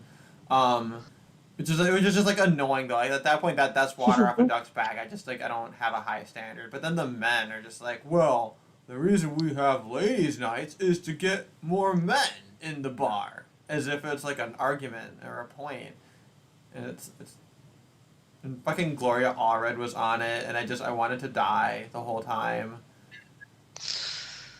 Yeah. So, Wait, anyway. Gloria Steinem. No, Gloria Allred. Who's actually worse than Gloria Steinem. So what else did the audience say? Oh, I don't Lord. even want to remember it at this point. I don't know why. I just brought it up because it's so old and terrible, and knowing that people like Warren Farrell and Mark Angelucci have like lived in that reality for literally decades, and that Mark Angelucci got murdered and didn't kill himself is like astonishing to me. Yeah. Like, you know what that really reminds me of something? It kind of reminds me of when Aaron Pizzi got those letter bomb from feminists by speaking against what they believe. I think it's like for the same reason, actually. We can't go too far down that path because he was working on multiple different things, and like any of it could have been related to what had happened. So we can't blame the feminists for this one. I mean, we like in theory, right? Like in the game of Clue, you know, it's on the table, but there's too little information, and there's a very, like, I mean, personally, I had a strong kind of emotional desire to say yes, the feminists or whatever, but. Yeah, but Anyway, man had we a lot lost of Duerst. I wonder enemies. if he had a connection issue or if he had to leave. He hasn't messaged me. Do you ever think that, I hope like, we didn't offend him. I can't the imagine we only, offended him, but it the was nice only having real, him. the only real solution is that we need to end the universe. We need to end reality and just wipe it all away so that it's like none of this ever happened. Like, if you're being honest with yourself, that's the only solution. And like, I don't really know how to go about ending the universe, but if you have any tips, like, I'm all ears. I guess the heat death of the Like, I believe universe it, but accelerates if we keep polluting by just a tiny little bit. Oh well. I would Yeah. basically say there's no reason to end the universe because I'm pretty much kind of content with suffering forever. Like, I'm okay with that. Like, I basically have suffered for so long. Anybody who talks to me in like one-to-one know that I know how it's like to be unhappy and suffering. But some of the few moments I have are good, right? And if I'm about to endure a lifetime of suffering to have these gems of happiness, then so be it. Rather than suffer all the time. Duerst, we were just discussing about whether maybe the solution to all our problems is to end the universe. Like, I think we need to end the universe. Do you have anything to add to that? Oh, and dismantle the systemic system of institutional structural universality. Yes.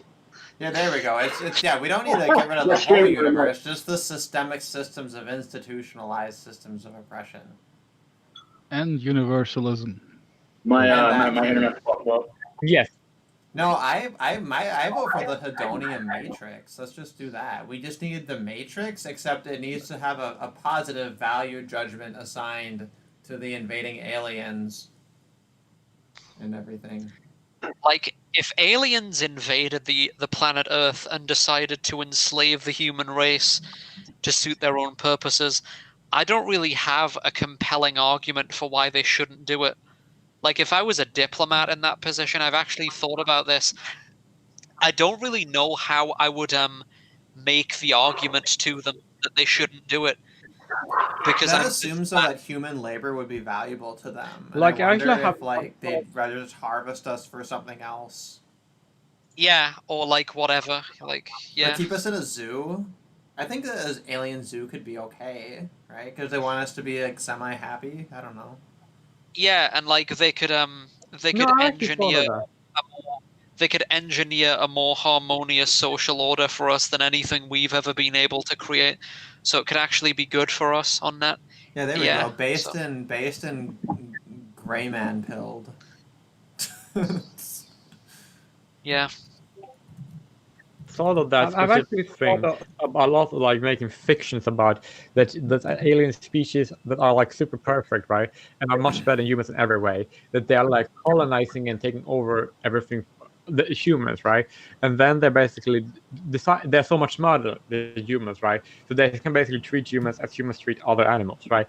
And then they can rule humans, and they can just point to what humans do when left to their own as reasons to why they should do that, and that will like be make a lot of sense, because they can just point to almost anything, right? Well, redistribution of wealth through a state, that's like one of the reasons why humans are completely inferior, right? That's like a thing some humans actually believe is a good thing. So Okay, I'm gonna Yeah. strengthen the There's something I was argument thinking that about. alien invasion is preferable to the status quo by bringing up this article I found earlier this week. I think this is the UK. It was the West Midlands Police with hashtag Stay Alert. I don't know what that hashtag even means. They posted a story about let's see. We were alerted to a series of racist messages sent to a footballer today. After looking into them and conducting checks, we have arrested a boy. The 12-year-old from Solihull has been taken to custody. Thanks to everyone who raised it. Racism won't be tolerated. So literally, a fucking 12-year-old playing Call of Duty said too many hurty words, and they've arrested the 12-year-old boy. And I guess saw this the, footballer, he's like a millionaire black footballer, and the Yeah. government is siding against this 12-year-old. Like, Which Yeah, government? like I saw the comments on the the British government. yeah, the 12-year-old boy arrested in connection with racist social media messages sent No, to I'm a footballer probably has been confused. released under investigation. But yeah, I Racism saw has the no place in society, and we're attempting to contact the footballer to obtain a statement. Like, can you just imagine, like, adults, fucking professional adults are doing this in their day-to-day life, and how could you not realize how I mean- worthless and stupid you are if this is what you're doing? I hate them all. I can imagine it because I live in it, and like I saw the tweet thread, and there was the most for that the police department that did it, and it was the most blackpilling thing, or one of the most blackpilling things that I've seen, and it has like stiff competition. But there were people in the thread saying like, yeah, we've got to punish hate speech. Hate speech has no place in society. Yeah, no, I saw that too. Yeah, this guy here, arrest the parents too. He got this hatred from them, and it's like, oh my god, like what a fucking. So are you if you're in England, are you running a risk? Are you running risk even being on a stream such as this, for instance, being in the UK? Yeah, you are. Yeah, sorry, I should have let everyone know. Like my channel's definitely on a list. The moment it hits any relevant number of subscribers, they're gonna immediately nuke it. They got a whole catalog. I wanna go into politics just so that the opposition research can like categorize all of the horrible things I've said, because like I don't want to do it because I'm lazy, but like I want to have like a nice index of it all because I'm proud of it. I don't give a shit, but perhaps to my own detriment. But I just need to add.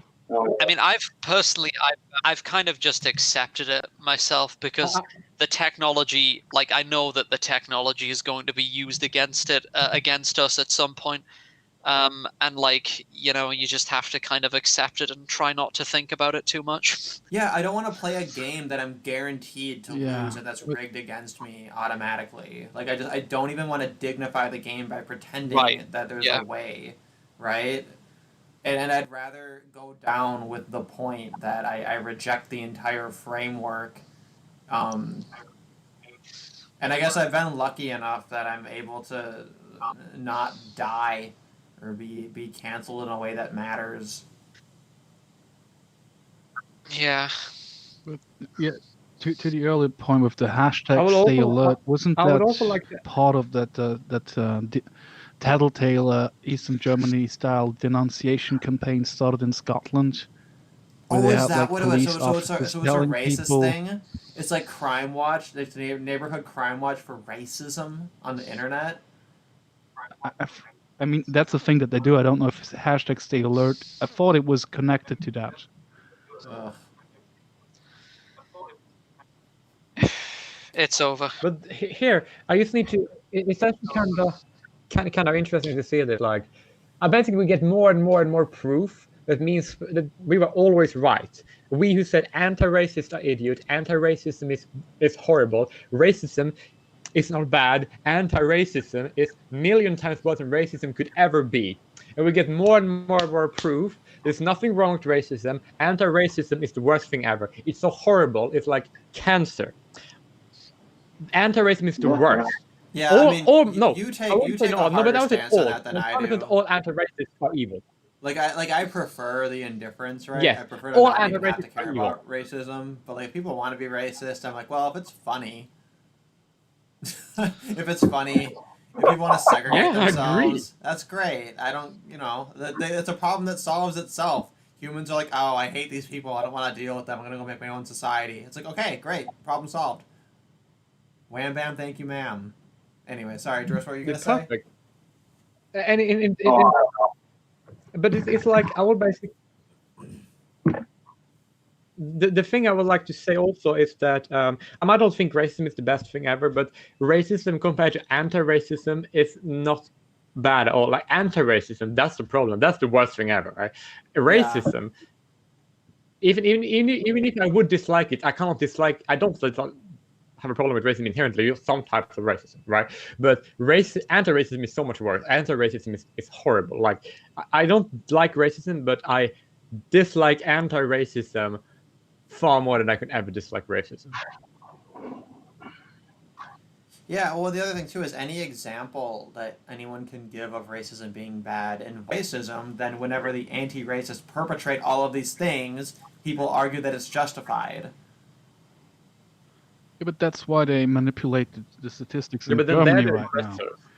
Like, they started counting a Muslim person throwing acid in his female cousin's face because it's an anti-Muslim act. It's a far-right act, so it's a right extremist act. So it counts into a statistic that is associated with neo-Nazis. Oh yeah. All of the jihadists, they're religious conservatives, right? I mean, technically. Technically, Islamists are far-right, yes. Yeah, but so let's put them in the same basket, the crimes, True. so we can all attribute all of those crimes to this white supremacist. They're growing. Like, I don't see it. I just don't see it. I see how they change definitions all of the time to make it look like it's growing. Like, if a Muslim sets fire to a synagogue, that's a anti-Semitic crime. Check. No further details needed for the statistic. Move on. That reminds me. But I would also like to add is that if they want to call Islamist. Well, I just wanted to mention that one point that I've been Like, constantly if they want to call making Islamist at people is that whenever anybody mentions police crime against black people, I mention this is actually a gendered issue. It's actually about men and not about black people, right? And I've had people who tell me, well, do you have the statistics to back that up? I'm sitting here like, are you fucking kidding me? like, I was just dumbfounded by that request.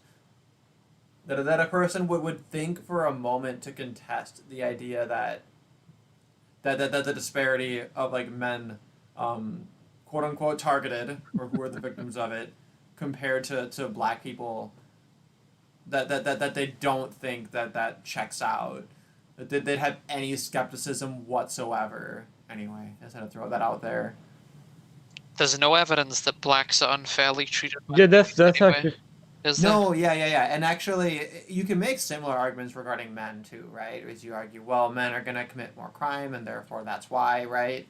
But I'd argue there's definitely a lot more wiggle room when it comes to contesting the male half of it than the black half of it. But yeah, it's like it seems like police shoot black people about as often as they should.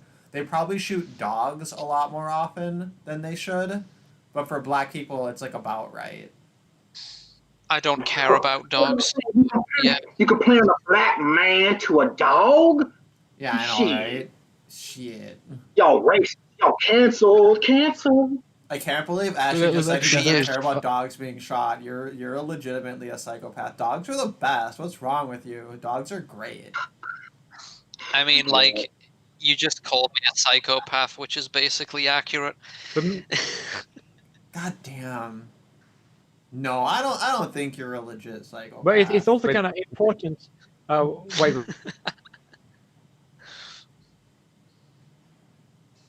It's actually quite funny because you go, Jay Willie. Oh yeah, I would like to say something. Okay, Electrical existence says actually they should shoot the blacks more. The Islamist like, attack well, is far right. Sorry, I just had to throw that out there. But that's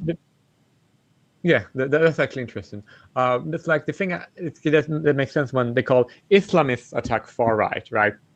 Which is correct. But neo-Nazis, like Nazis, National Socialists, are not far right. Socialists are not far. What? That's so fucking dumb. Like, what? It makes no sense. Oh my god. And also, like, yeah, it's almost as though they have a spectrum which is supposed to measure one variable, but then they use it to plot out multiple different complex things, and that it turns out to be totally arbitrary. But since it's complicated, you can get a political science degree, and therefore everybody who doesn't get it is just a big fat dum-dum, even though literally the fucking point of a spectrum by definition is it's a graph that measures one variable. Sorry, this is my white whale. But it's also kind of interesting because I had this when people wanted to say that nationalism is somehow racist, right? And that they're somehow like right wing, and then people say like, well, some nationalists are not right wing, and this is how the literally said this. Well, unless someone like the SMP, they are nationalists, but they are not Nazis. So I guess that they are not right wing because they are not socialists like the right wing nationalists. I was like, what the fuck? Are you an idiot? Really? A person really said that? I'm like, what? So he said it, or he or she, several people. Nationalists that are far right are socialists, but nationalists who are on the left are not socialists. Like, that is the dumbest shit I've ever heard. And that's like, no, that is almost the dumbest thing I've ever heard. I have heard something dumber. I mean, just to be clear, going back to what I said, I was only joking when I said I don't care about dogs. Of course, like, they're sentient life forms and therefore valuable in as much as they're sentient life forms. But like, it's just reminded me, you know, when there are those memes about, you know, women laughing in the face of suffering men, or men who have like, you know, depression or something. Like this black woman on Twitter who said something like, what was it? Like the last time a man cried in front of me, I had to force myself to think sad thoughts to stop myself from laughing. Like, can you imagine that? That is just so disgusting. It's like sheer and utter lack of empathy. Emotional. Well, yeah, I mean, I have the exact same feeling for women and minorities, just like bitching about oppression. But I have the exact same thoughts about women and minorities bitching about oppression. Like, I have to stifle laughter or stifle just getting like angry with them. But there are some countries where. Oh, sorry, you go first. Like there are some. No, you go ahead. Wait, do you want to go first, or should I? I got nothing. Go ahead. Okay, but there's actually some countries where the whole oppression of minorities makes no sense. Most likely when it comes to, I don't know, Africa. Just throwing it out there. What now? Like if people are talking about minorities being mistreated compared to a majority, then talking about Western countries while ignoring Africa, it's like makes no sense at all, because like that's like an African problem rather than a Western problem. With the exception of France, where that's being a thing, but not go into that. But it's like they completely ignore the mistreatment of minorities in Africa, which is like actually happening compared to the United States, for example. No, that's just a conspiracy. That's just that's a conspiracy. Lauren Southern debunked it. Oh no! Wait, who debunked it? Yeah, whites are a global minority. It is. It's an interesting point. And they are mistreated where they are But a it's also minority in the country, much more because than other because minorities. if white people are out of their countries, they're colonizing. But what if Europe and in a neighborhood where European are a minority, they're still gonna be mistreated by the non-European in the neighborhood. Not all of them, but they're gonna be to a certain degree. I think it's gonna be really funny when, and by funny I mean like horrible, obviously. But this is the misery stream, so we're just laughing at how close we are to the apocalypse and how terrible everything is. Once whites are a minority in America and Canada and Australia and all of Europe, how long do you think it's going to take before like the non-white majority governments are just going to declare that the white remnants in all these countries are colonizers and then eradicate them? I think it's gonna be. Oh man. I mean, like less that's than 100 years, probably less than 50. But Sorry, repeat that, Ashley. I just said less than 100 years, possibly less than 50, after they become a minority. But it's also kind of important to notice. At a guess, I'm just guessing. Like, That's fine. I think we as long can't as forget the that the people of Asians the are Middle smart enough East, to perfect the like artificial they are URI, then also there's white. hope for Like, humanity.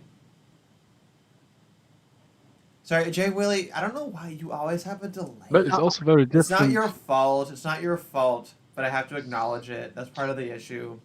Is we have trouble with a conversation because we step on each other's toes because of the delay. So maybe I need to. I may need to run my streams in a less anarchic way. Generally, I think I can try. It works out really well, except for that one time when somebody hopped onto the Hangouts and started showing Christchurch footage. That was the one time when my anarchic structure didn't work, and I had to have like some level of structure. That was kind of funny. I'm not gonna lie, like I thought it was funny. Like Toto and I were both laughing our heads off. Well, also now I think it's funny now that I'm like 1,000% convinced that the footage is fake. But that's another thing. I can send. I'm not convinced it's real anymore now that I've looked at it. But anyway, the point is shit. What was the point? Sorry, I got sidetracked. It's early here. The delay. What's gonna make? I just don't get it. Like No, but now that you're wasn't in the France, point. right, Jay Willie? Oh. Like, now you're in France. Why is the delay? Yeah, still so that's bad? something I also want. Like, I'm not in Africa anymore. Yeah, that's an issue, right? That's something I don't get. Yeah, you used to have a bad delay finish when my you were point in about South Europe, Africa. right? Is that the Middle Eastern people, right? Yeah, but the thing I would like to, that's true. But the thing I would like to point out is that the Middle Eastern people, they're also white. So if they were to come into Europe, the white people would not be the minority. If the white people were to be the minority, the majority of people would be of non-European or Middle Eastern descent, which will take longer than just having a non-European majority.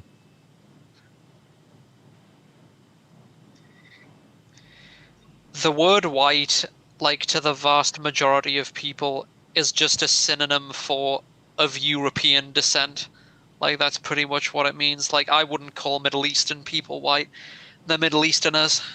But the Middle Eastern But yeah, people, Caucasoid, I guess. Indians as well. yeah, Caucasoid is a more accurate, more scientific, more genetic correct label than white, because white is not correct in the way same Caucasoid is, right? But also just to highlight some point about Middle Easterners, right, is that when a lot of Middle Eastern people, right, when they moved to Latin America and South Africa, right, then they were immediately classified as white people and treated the same way. Even so when there were some like this, whites have this and then other people have this, right, different rights in different places you're allowed to live, right? The Middle Eastern people were just allowed to be were just treated as white because they look very similar to Europeans. And also, I will say the word white itself is the only usage, pragmatic value that have is to have an umbrella term for those of Europe and the Middle East, West Asia, and North Africa. Otherwise, I think it's pretty useless. Yeah, well, and honestly, the terms seem like they're already too broad to begin with. Oh, black. Have you seen certain Indians? Yeah, or Aborigines? Are they also black when they have this same high level of pigmentation? Do they count? Does Lily Singh count as black? No. Well, Australian Aborigines really don't look the same as American blacks. Like, I don't know if I'm just I'm talking unusually about attuned to the difference. like melanin, like dark skin, he means like a not pure color standard. Yeah, because like but obviously pigmentation that's as a we misnomer. That I mean, if you go by Pigmentation- the pure color standard, then you could I was just gonna mention. you could say that Europeans, Middle Easterns, and some North Africans and East Asians as well. Like you could call them all white by the skin color standard, I guess. Yeah, right. I don't know. Yeah, because like it's very hard to even. Yeah. Like sometimes it's kind of hard to even like make out when you see a Middle Eastern or North African person and a European. It's kind of hard to even like tell just by looking at them. This one is European or this one is Middle Eastern, because a lot of them, like if I meet a European with dark eyes and dark hair, right, and they meet a Middle Easterner with dark eyes and blonde hair, right, than to say, oh, the blonde one, that's not the white one, but that's the dark hair one. That definitely, if you're like, what? It's kind of like Southern Europeans, like Portuguese people and Italians and whatever, they're sometimes people from southern Italy. Sometimes they're hard to tell apart from Middle Easterners, but like Northern Europeans usually have a very distinctive look. Like you would never confuse me for an Arab. I'm pretty sure. I don't want to live in a world where 𝙈𝙬 isn't considered part black. Okay, that's my standard, and I'm gonna start from there, and then draw all my distinctions from that starting point. That 𝙈𝙬 is part. You don't black. want to live. Oh right, I part see. black. The Italians are not white. 1000%. Derek, he's lying. It was always a lie. Like he's not any percentage black. It was just like something he said to like narrative jam SJWs. It's like he's blatantly 100% white. Well, I mean, obviously I'm joking about that, but yeah. Yeah. But no, I mean, so what was I gonna say? Oh yeah, I wanted to bring it back to the actual article here, just because there's a comparison everyone's making. Because I guess this same account, this same government account, was tweeting about a comparison of this 12-year-old being arrested over hurty words on the internet. That they made the tweet where they said that they're looking for information regarding FGM, right? And like people are calling them out saying you haven't made any prosecutions, and they literally said education and safeguarding vulnerable girls is the focus. Prosecuting and jailing parents is unlikely to benefit the child. And like it's so ridiculous because all of this shit is documented, right? Like the parents are arranging this, and therefore it's easy to track them down and to prosecute them. And they're like, oh no, that's not going to benefit anyone. And of course, if this is like a UK thing, they're also failing to prosecute MGM, which I have to mention that as well. Dude, yeah. So any form of fucking infant genital cutting should end with a SWAT team coming in and just butting motherfuckers in the skull and saving the kid, putting the kid in fucking child protective services. Obviously. Yeah, 100%. 100%. No, it would be harmful to. Yeah, it would be harmful to take them away from those abusive parents. Come on, like parents are important. Yeah. But it's okay because they have higher priorities, which is jailing 12-year-olds that say the N-word and drink Mountain Dew when they play Call of Duty.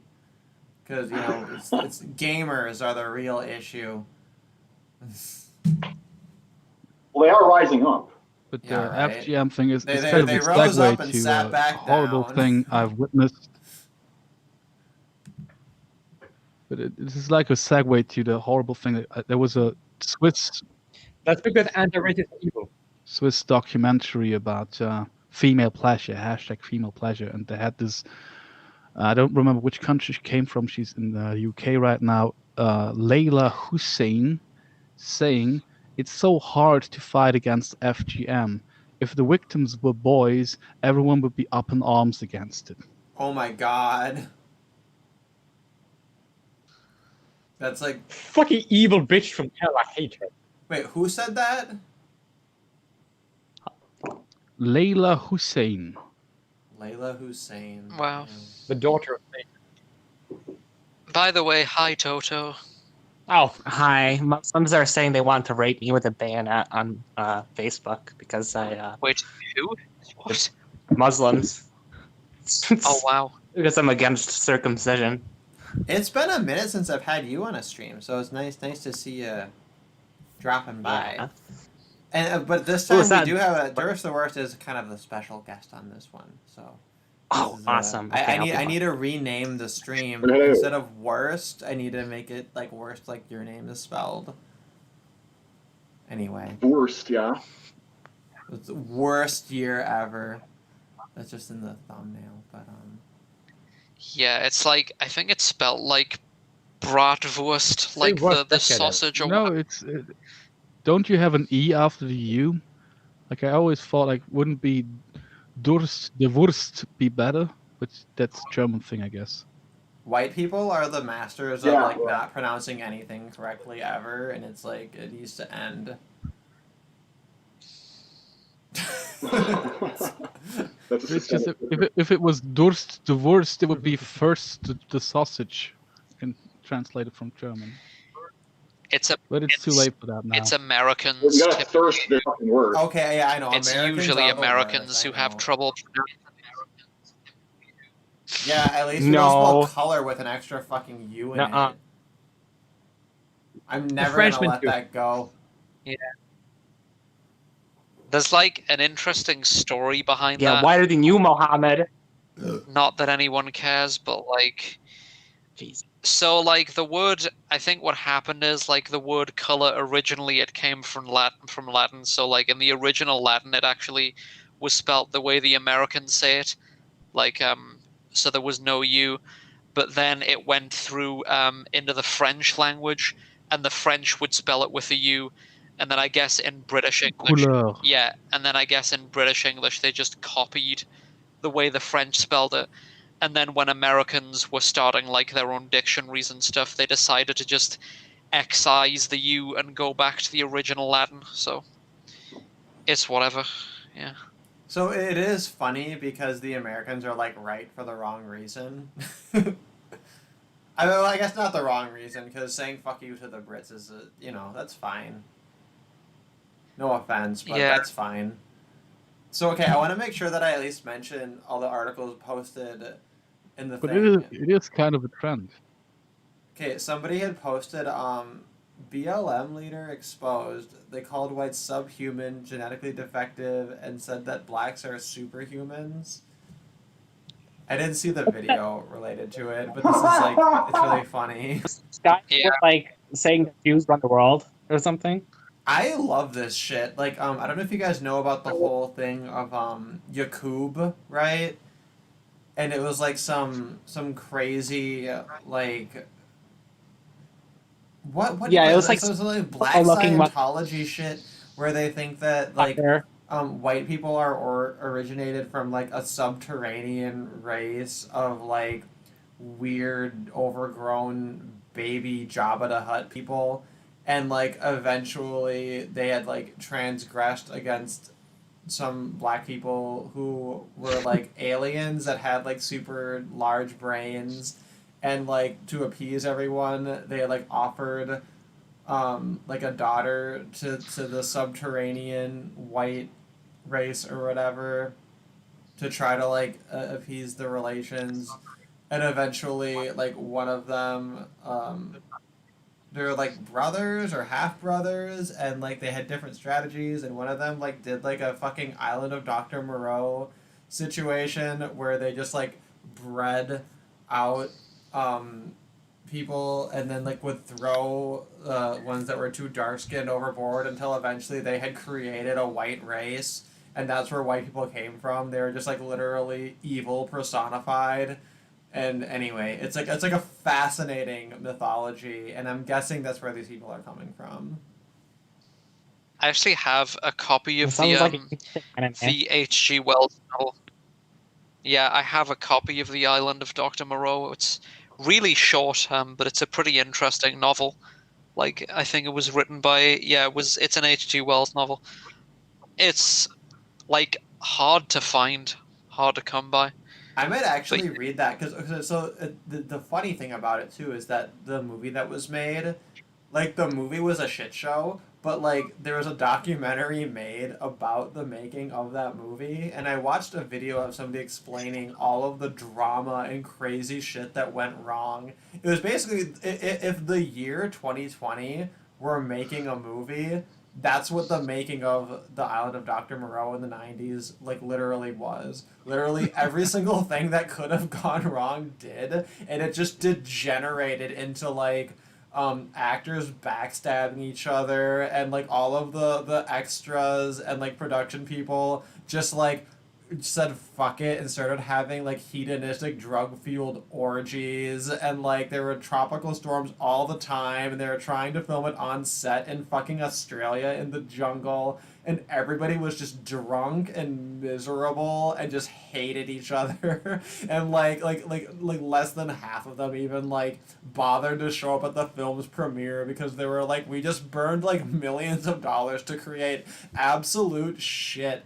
And like, yeah, it was it's like so funny, and I need to watch this documentary because I'm sure that like there's so many other things that went wrong that weren't explicated.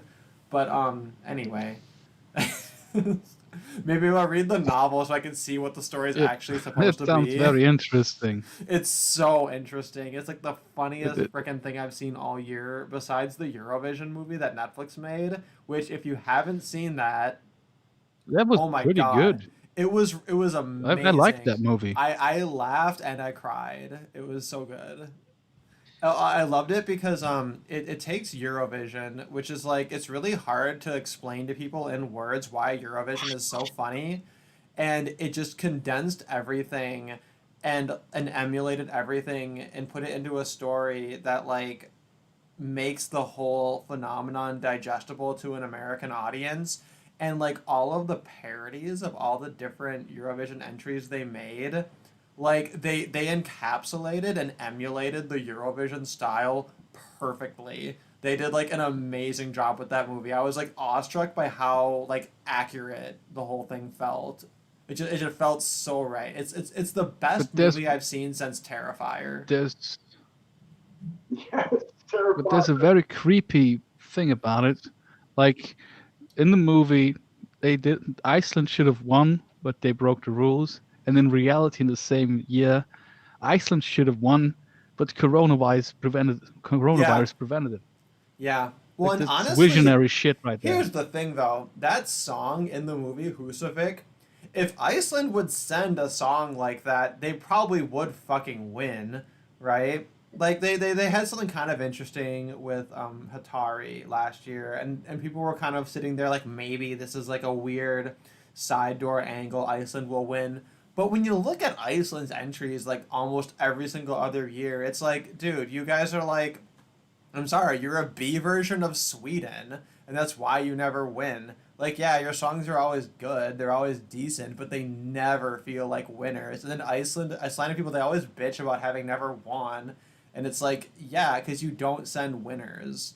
Sorry. Anyway, I just had to get that off my chest. I think Switzerland had to send Celine Dion to win. Like, that's a low win. Oh, you know what song from Switzerland I loved? I loved Golden Showers. That was a good song.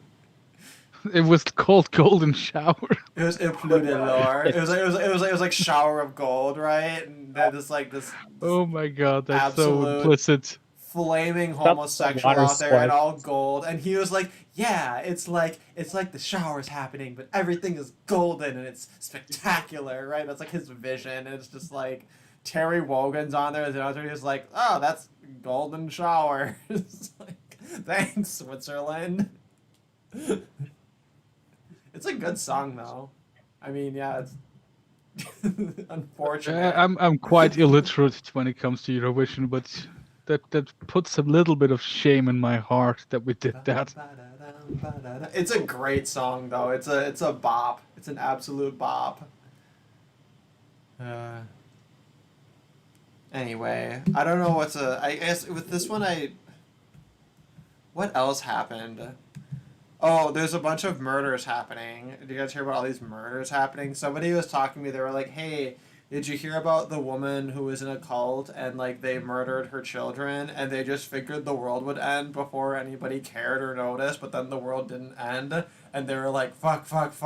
Like, now we have to hide these dead babies better. And, like, I'm making light of it, but it's really sad.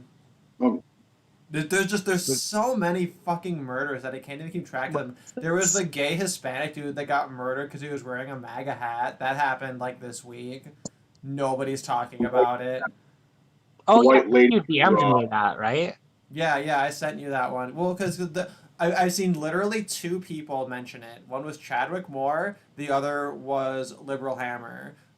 Nobody else is talking about this. Nobody else cares, and it's like remarkable the radio silence that all these Q-tip homosexual news outlets just like don't even care to mention it because he was wearing a MAGA hat, so fuck him. The white lady, the white mother who was ganged up on and killed because she said all lives matter. They said it like she allegedly said all lives matter. What an allegation. Yeah, like that's a crime. Yeah. That's just like I've said this earlier before that people will just say, oh, they said the N-word. Right. And like the majority of people will say, oh, okay, I don't care then. And it's like, I want to have a test for citizenship where we sit you down in a chair and people say the N-word at you, and we monitor like your blood pressure, and if it rises too much or if you have some violent impulse as a result of that, we say, nope, you can't be in the country. Like you can't, if this is how you react to literally syllables, if you have like a fucking 2-syllable trigger built into you that turns you into a monkey, then you can't be trusted in society. So you're gonna go with the thing test. So basically, Just this it's is not N-word hot test. metal to blood. The what test? An N-word test. Oh, was that in The Thing? Thing. I never saw The Thing. Was that the plot? I didn't know. If the aliens they get hot, then they expose themselves. The South Park did a parody of that. They heat a wire and put it into a blood sample. Kind of like, am I the only person who has seen The Thing? I've never. Are we I've at the seen the point in box history? art. Remember when like Blockbuster was a thing? And I you have could seen go it. in and rent movies. I remember seeing the cover. My of it. mother showed it to me. And my friend was a teenager. It's a good movie, by the way. If you ever have time, you should watch it. I'll remember that remember- one because I've watched like literally every horror movie, and I'm at the point where I'm telling people. But I like, usually it was actually I kind watched the Human Centipede 3, and actually, the Human Centipede movies, the third one was unexpectedly good. Like, out of nowhere. Out of literally nowhere, that movie is actually decent. No shit. Yeah. I mean, I like, I'm a fan of something like Terrifier, but Human Centipede, yeah, I mean, that shit was just meant to hurt people. You know what Okay, I mean? yeah. Terrifier, I think, is Yes. actually Feed its her. first scene. I think is more disturbing than most of what occurs in the Human Centipede movies. But with the Human Centipede movies, it's just like constant. Oh my God, Korea Man said, "What is Human Centipede about?" How are you? You're like the only person who doesn't. Oh, We're not going into it. yeah, we're not gonna explain it. You can search it up as long as you're 18. Just make sure it's Google image search with the filter off, and then you'll get it. Terrifier actually has like a little bit of that, like, it has that grind. I mean, like stand up, and it actually builds some degree of suspense and horror. I mean, Human Centipede, like I said, it's just meant to like hurt people and like disturb them, you know? Oh yeah, especially the second one, because the second one, it has absolutely zero classic horror elements in the sense of like there being a suspense or things being like not revealed or not showed or like even like shock scares. Instead, the main character in the second one is a literal drooling retard who's trying to emulate what happens in the first movie, and he's so dumb and so incompetent, right? That like you see his tools and what he's about to do, and the people know what's happening, and you see it in just slow, gratuitous detail every single minute of it. And it's like it's a spectacle in its own right, the way that they did the second one. By far the worst of the 3. But the third one was funny because they turned it into like a horror comedy set in a prison, and basically this like wannabe neo-Nazi prison warden who's just an insane sadistic motherfucker like decides to try it as a way to reduce recidivism. Which, like, just the concept of it is funny enough, and the execution of it is funny enough that, like, actually the film worked in a way that's like, when you sit down to watch a Human Centipede movie, you know that it's just degenerate garbage and that you're just the absolute worst kind of person because you're like, yeah, of all the things I can do in 24 hours, this is what my day is. I'm going to watch this fucking movie just for the spectacle of it, just because it's so dumb and gross and stupid, and just that somehow that's where my mind is at. I just want to see something dumb and gross and stupid so I can judge it and feel better, right? And then you watch Human Centipede 3 and you're like, huh, they actually found a way to make that like a semi-decent movie, and like it just blindsides you with the fact that it ended up being good. I may check that one out. I would recommend it. I'm probably overhyping it a little bit, but it's definitely going to be unlike any movie you've ever seen. The first one, I was on, the first one I was on tour with this fucking band, like playing in a DIY punk band, playing like, you know, house shows and stuff. And you're on tour and you're a little weary from the road and whatnot. So I'm napping on this couch. This house was down. And I wake up mid-nap, and there is Human Centipede playing on the fucking TV. Oh, that's the worst way like, to see the movie. That's I guess the I'm worst way strapped to in see now. I it. guess I'm strapped in to watch this fucking movie now. So that's how I watched it. Like I you know, it was basically accidental like waking up to a nightmare, you know. Don't you know? And honestly, the first movie, just reading the plot synopsis is going to give you all of the value of the movie without having to expose yourself to it. The second one, I guess if you want to really see something that pushes the limits of just like incredulous gratuity and bullshit, it's kind of interesting to see it from that perspective. If that's appealing, which I imagine to the overwhelming majority, that's just like, ew, why would I? Yeah, that one was the worst. But the third one, actually, like, you could watch it as a movie, and it has like some artistic merit as a movie. I mean, it's gross, like all the other ones, but like I don't know, whatever. The first one had transformative quality by South Park making the parody, like, "Gary, what do you want me to eat? Cuttlefish or vanilla pesto?" Why won't it read? Yeah, that one was great. That was pretty funny. But anyway, let me see what else. What else That was here? fucking amazing. Oh! I included this in the thumbnail, so it's mandatory I discuss it. A Muslim teen filed a discrimination claim after receiving a Starbucks cup with ISIS written on it.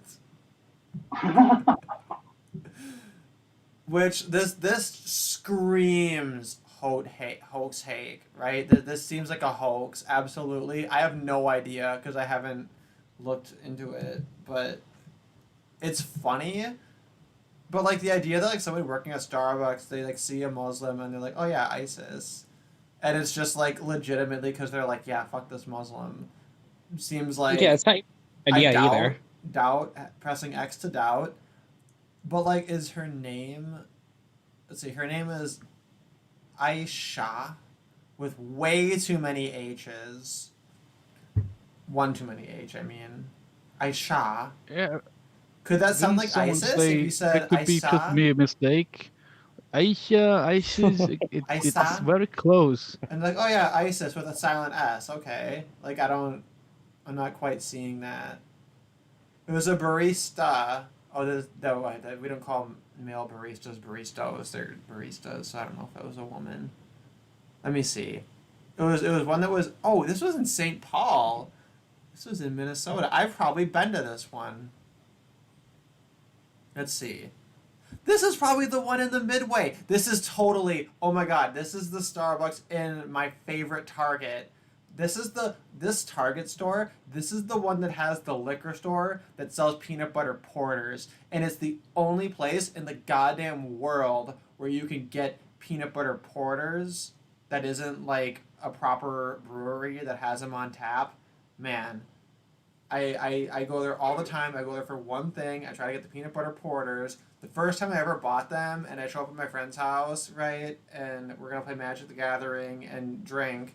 And I'm like, hey guys, look what I found. These are peanut butter porters. And all my friends were like, that's gross. Why would you buy those? Why do you think this is a good idea? And I'm like, trust me, I have a good feeling about this.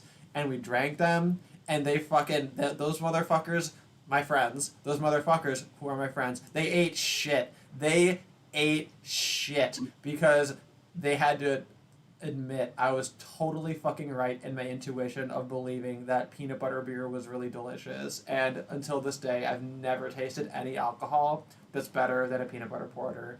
So anyway, she was at the Starbucks in that Target and had a drink with ISIS written on it instead of her name. And she felt a lot of emotions, and shock was the main one because I actually couldn't believe this was happening. She told BuzzFeed. This is a BuzzFeed article, by the way. This is the picture. This is so the good. best journalism in the world. I love it. I'm sorry, but like, imagine. Okay, I need to move this over. Imagine this happens to you and you don't laugh. I feel so bad funny. for her. I mean, it's funny. What if it was just 1-5-1-5? What if it was just it was 15-15? I mean, Order number 1515. John Smith says tragic Muslim on Muslim violence. Well, we don't know that the barista was a Muslim. It was probably a white chick, because have you ever been to a Starbucks? It's always a white chick. So they said it because they hadn't heard her name correctly. But Aisha's the one who said that. I don't know. Was it always white chicks, or did that only search after gender studies became a thing? I mean, wait, what did you say? Like, was it also already white chicks in Starbucks before so many white chicks took gender studies and then had to find a job that they can actually get? God, that's funny. Yeah, there's probably a correlation there, but I don't know. I'm just going based off of my anecdotes. But yeah, apparently their official policy is that if they can't spell the name, they're supposed to ask you to spell it. What if she's just really sure that she said ISIS? Maybe what happened was she just like psychologically made that association, thought it was ISIS. But like ISIS is a name. Some people are named ISIS, so like it's not even. Bob Dylan wrote a fucking song called ISIS. I think isn't there a tranny named ISIS? I think there's a tranny named ISIS.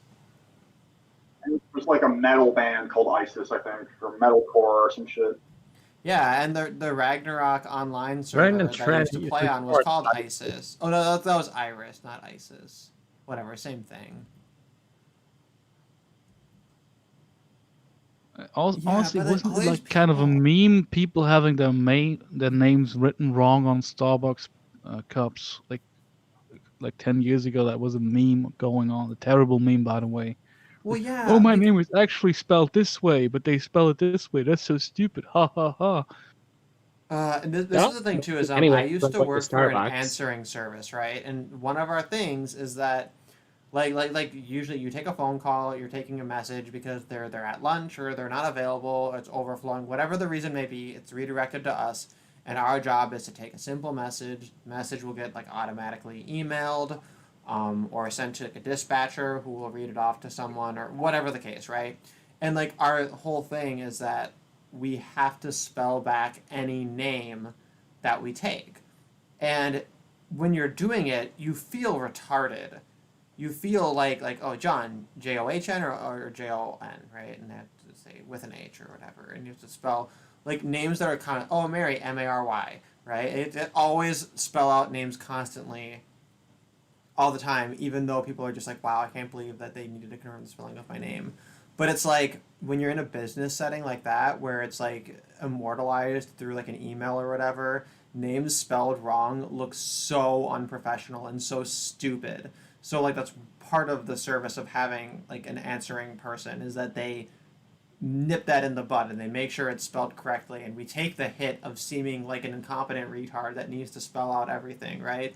But like I'm trying to imagine having that mindset when like literally I'm gonna make you a latte and hand it to you and you're gonna drink it and throw the cup away, and I have to care what's written on the fucking cup, right? And like when you're in a speedy food environment, I feel like just so much of everything in your being wants to prioritize doing things quickly and not fucking around, that like you're gonna feel like an idiot wanting to spell out things correctly on something that you know is just gonna be like used up and disposed of within an hour or two. You know what I mean?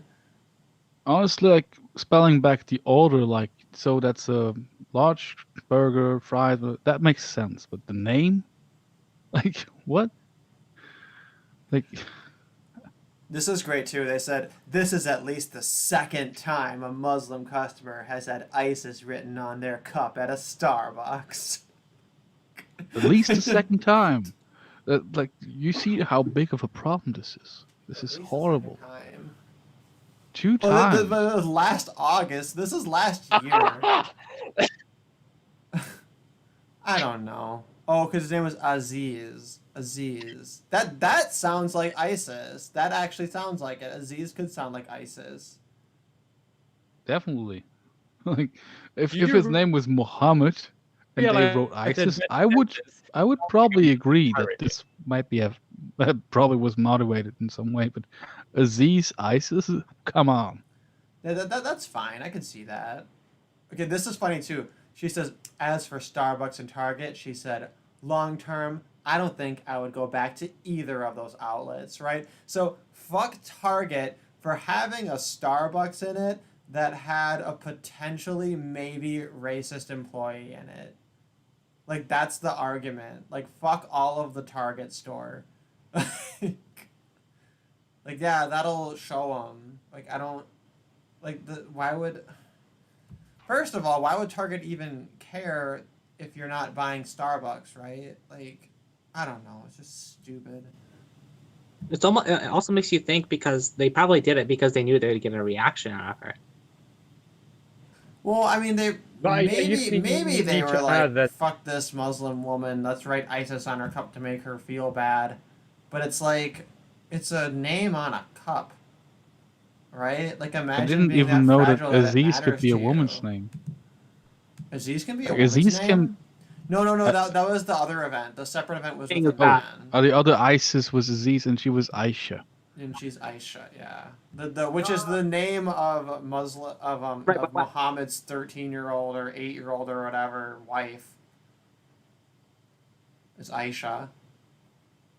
So she's named right, after but what I'm saying is that her being a Karen raised. over it is just going to encourage people to do.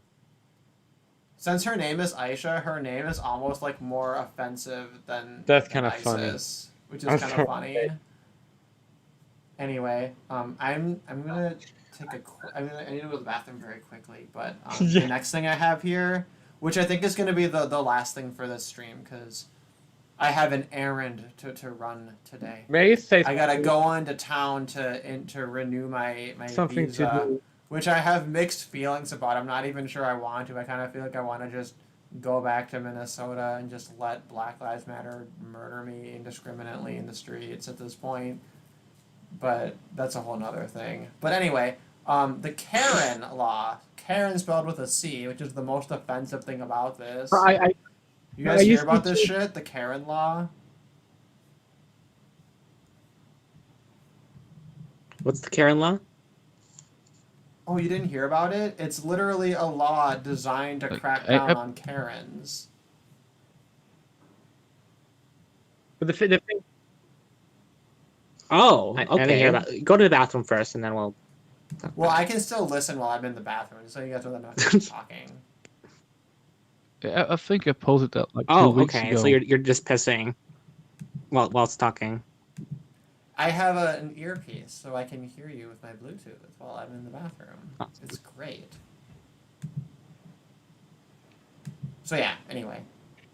I posted an article about that like 1.5 weeks ago, and I already forgot what Karen with a C means because it's so stupid.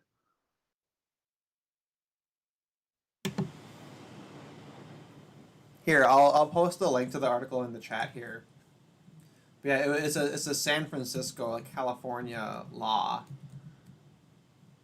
But I just want to say this. Yeah, go ahead. Jay Willie? A Muslim have been told something offensive by eating at Starbucks. Like, there's someone were to make a parody of stupid things in modern day United States, that's the exact sentence they would write, word by word. It's like so fucking funny that nobody, that anybody saw. You're cutting out a lot, dude. That wasn't. This is fucking. My God.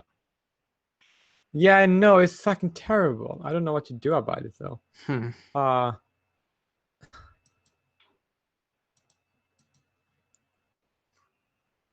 I think I will find it like, but no, the thing I mentioned is that it's so funny that you said this is not the first time it would happen at Starbucks. You're like, oh my God, fucking Starbucks and Muslim people at BuzzFeed, like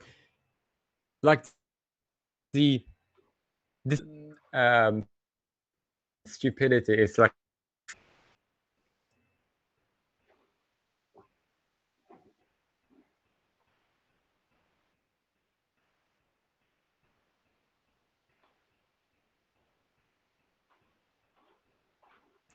Can anybody hear me? Yeah, we can hear you. I can at least. It just cut out for me. Oh, good. Well, you saw that was just funny. That like the whole like. Can someone link the article again, because I can't find it in the chat. I can find it in the anyway.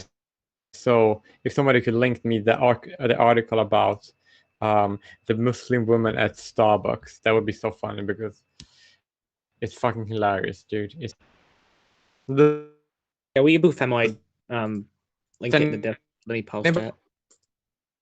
But I have the he's getting attacked by the Borg. Where did she post it? Hold on. Do you want me to just DM it to you? Or do you want me to? Yeah, I'll just DM it to you in Discord. Boop, doop, doop.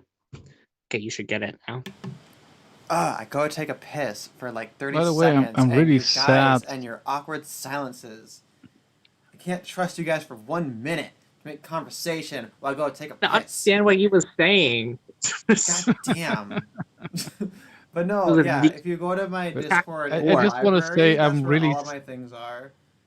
John Smith says, "Guys, I'm concerned." I just want to say, Derek, I'm very sad that you didn't do the weekly stream when I posted the article about skyscrapers looking like penises. Oh Extend shit! Honey Yeah, Badger Radio. that article. I mean, they did a video about that one day after you would have had your stream. We would have been first. Oh, we would have been first. Yeah. Well, you know what? For the next couple of weeks, my fucking job, because there was a COVID outbreak, like the education department closed all the schools again, and my employer is using that as an excuse to like close our centers basically, which they're using as an excuse to not pay us, which is illegal. It's a fucking violation of our contracts, but they know that we're not going to do anything about it because like they don't have the money, so there's no fucking point. So basically I have like another 2 weeks off, another fucking quarantine, like self-imposed basically. That's why I want to die. So I'm just gonna like hang out in my fucking apartment and eat all my canned food and make more YouTube videos like I should, I guess. I'm gonna try and be nice and productive or whatever. I don't know. We'll see what happens. Are there no McDonald's in your area? There are McDonald's in my area. They opened a McDonald's across the street from me like a few weeks after I moved here, as if they knew I was fucking coming. And it's a problem because I'm fat now. I'm fatter than I need to be. I'm just gonna not eat. I'm just gonna starve myself for 2 weeks until I'm pretty again. I'm bulimic. Yeah. Yeah. But it just made me realize something. How long can McDonald's stay named McDonald's? It has Donald in it. Oh, don't. I never even noticed that. Noticed what? They're gonna be McClintons. They're gonna be McHillarys by the end of the year. Oh, because of the Donald. Oh, yeah. Man. Anyway, what does Karen even stand for? Oh, okay. It's Caution Against Racially Exploitative Non-Emergencies Act. Like, Hilarious. I wish they had spelled caution with a K instead of making it Karen with a C. Saren? I know, it looks so dumb. I hate it. Form an San acronym Francisco, with an they called it intention. Just be smart. Sorry, San James? Francisco is a fucking city called it racist white supremacy to like hose the fecal matter off their sidewalks, weren't they? Wait, They called it. They compared it to fuck. They compared it to people like protesting in the '60s getting hosed down. It's like, how do you think of yourselves again? Like, what the fuck? Oh god, that's equating yourself to shit. well, okay. Yeah, well, yeah, right. Fine. Here's the thing, though. Okay, so the whole point of the Karen meme is that it's usually women making frivolous complaints. That's kind of the meme and the idea behind it. Yet, despite the fact that it's like deliberately gendered female, they've taken it and appropriated it and made it about white people reporting black people. And like the phenomenon that they're trying to reference is the Becky. The Karen was something different. The Karen complained to the manager, right? The Karen was just making a complaint. They weren't calling police. That was supposed to be what Becky meant, right? But like since Becky wasn't the meme that got popularized, they just went ahead and stole Karen because they knew what their narrative was before the evidence even came in. And it's just annoying because it's like there's it could potentially have been a thing where it's like, hey, like women make frivolous complaints against men too often and we need to crack down on this. But since that's not going to be a socially popular narrative, just idiots, you know, have put it forth in this way to make it about, oh, it's a racist thing, when in actuality, you know, how often is it going to be, you know, like a white man making a frivolous, racially motivated call against a black woman? You know, a lot less often than it should, is what I'd say. Yeah. Well, that shit doesn't really. Right. Of course, we all know that shit doesn't even really fucking happen, right? I mean, it's usually like some brainwashed, emboldened blade, you know, going out of their way to fuck with a Karen, and then the Karen just grovels and says, "Please hurt me, please don't cancel me," and then of course they get canceled, right? Like that's what it really is, right? There is no white on black, like false 911, like really, is there? Yeah, I'm gonna doubt it, to be honest. Well, the other thing too is that it's like when you're reporting things that you're suspicious of, your suspicions to some degree are going to be based on reality, or at least on like a perception of reality. And when crime is this like ludicrously disproportionate, of course that perception is going to incorporate race. Like they're mandating that people don't notice patterns.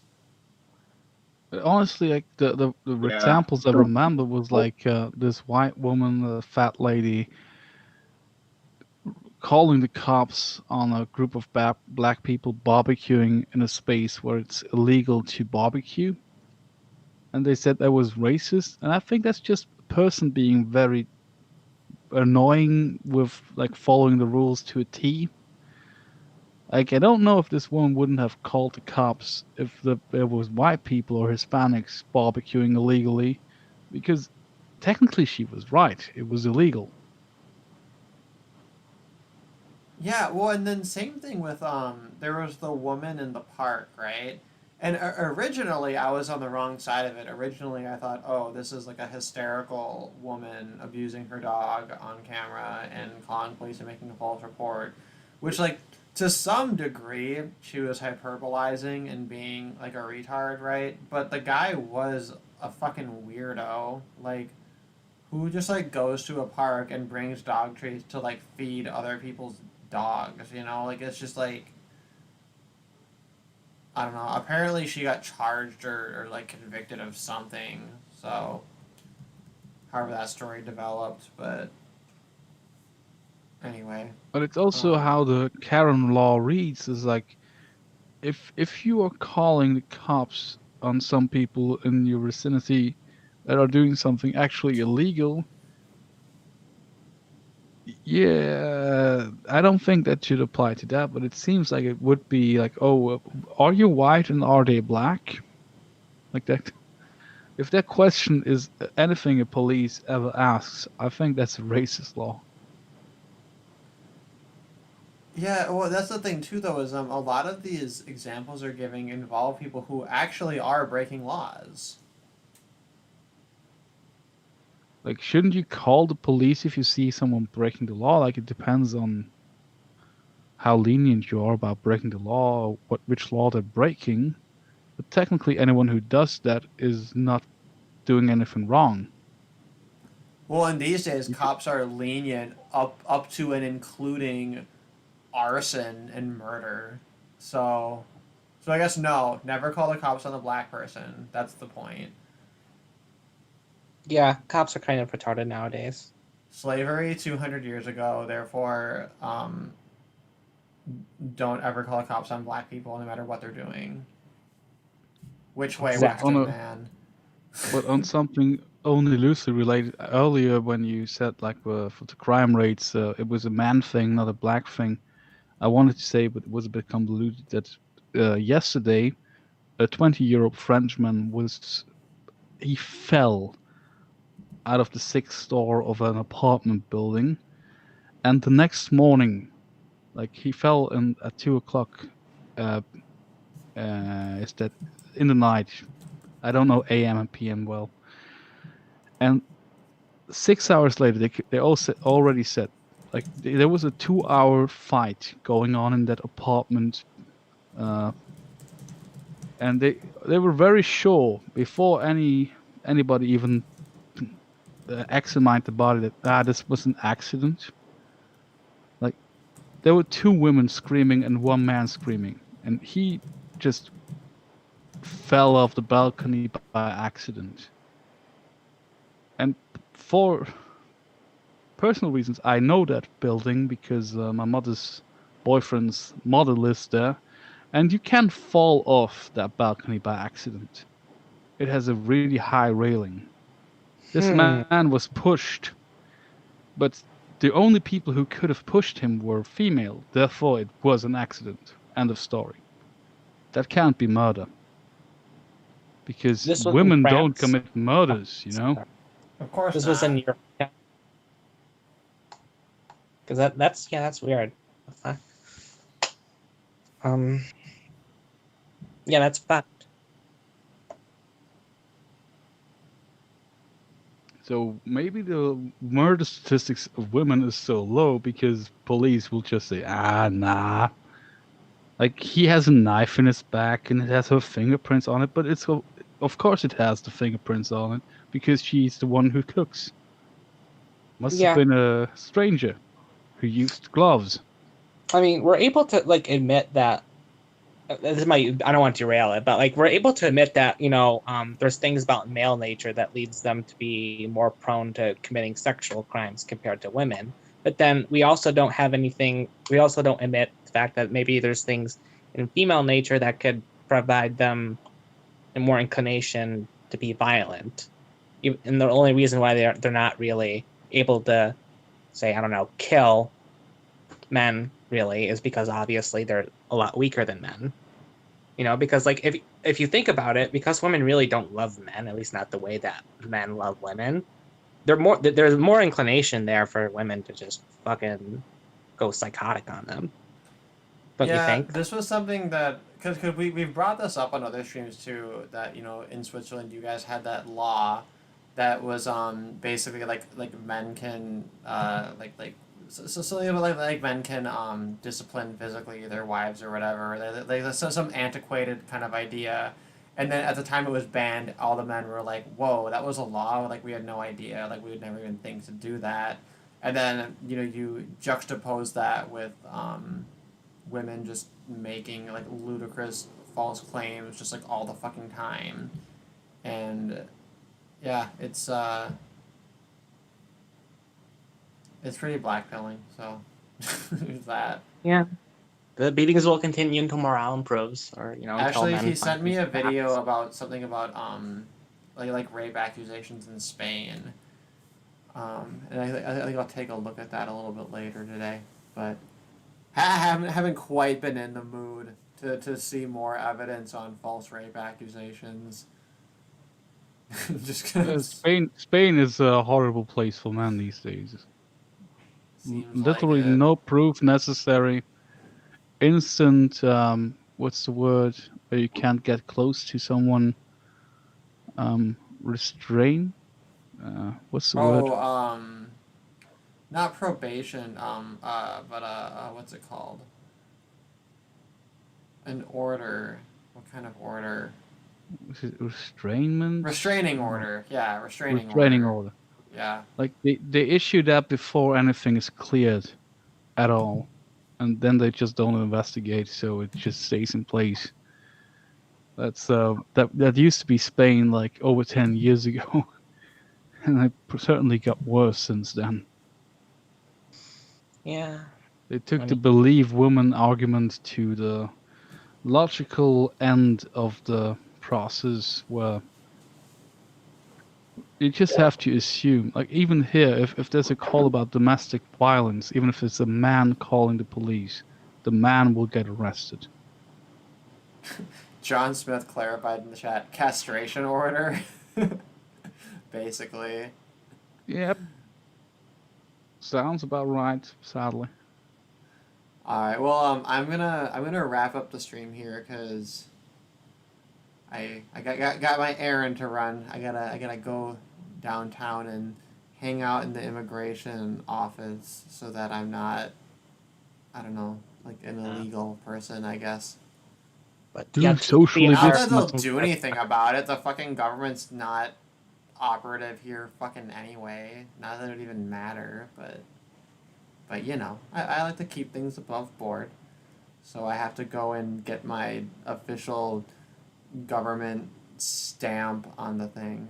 Korean man, no, I didn't move. My thing is just expiring, so I have to have it renewed. Yeah, I'm still in Hong Kong. So they're fairly efficient. Hey, thanks for having me on the stream, bro. No, dude, thanks for coming by. Yeah, and if you're ever interested in hopping on, I try to usually have the streams like around this time. Like basically how it works. I used to like send people links if I thought maybe they were interested in hopping on, and then I found that it was stressful. So instead, what I do is like if I notice like a friend of the channel in the chat, then I might just like toss you the link if you're interested in hopping on. So. Yeah. By the way, Duerst, do you have a Discord? He does, yeah. Yes, I do. I got a Telegram. Yeah, I was wondering how I could get in. I got a Telegram. Do you guys use Telegram and all that stuff? Do I use Telegram? I have Telegram, but I don't use it. Maybe I should get in the habit of using that one. I remember I told you about my skepticism toward Parlay or Parlor, however we're pronouncing it, which was just based on Nick Rekieta did a stream where he was going through their TOS and he was like not happy with them at all. So I felt like, oh, maybe I'll skip that one, but But yeah, I love your channel. You get like all the most hilarious shit that I just like binge watch. Your channel makes me not want to go outside. It's both very good stuff and very horrifying stuff. I'm hoping that's sort of the worry that I had. Like, well, kind of going that cope tube that we were talking about. Like, I thought that we were waking people up, but I think actually have the unintended consequences, like people getting afraid and not standing up. Yeah, but it's a fair. At the very point. least, people. At the very least, maybe people are informed. Maybe that's the most important thing. Or maybe They're not you're, being you're centrists cultivating a anymore. silent majority, maybe part of that force, I guess. Yep. But yeah, I guess that's kind of that was the tone of the whole stream. Is everything's fucked, everything's just miserable and awful, and there's absolutely no hope. So everyone have a nice day.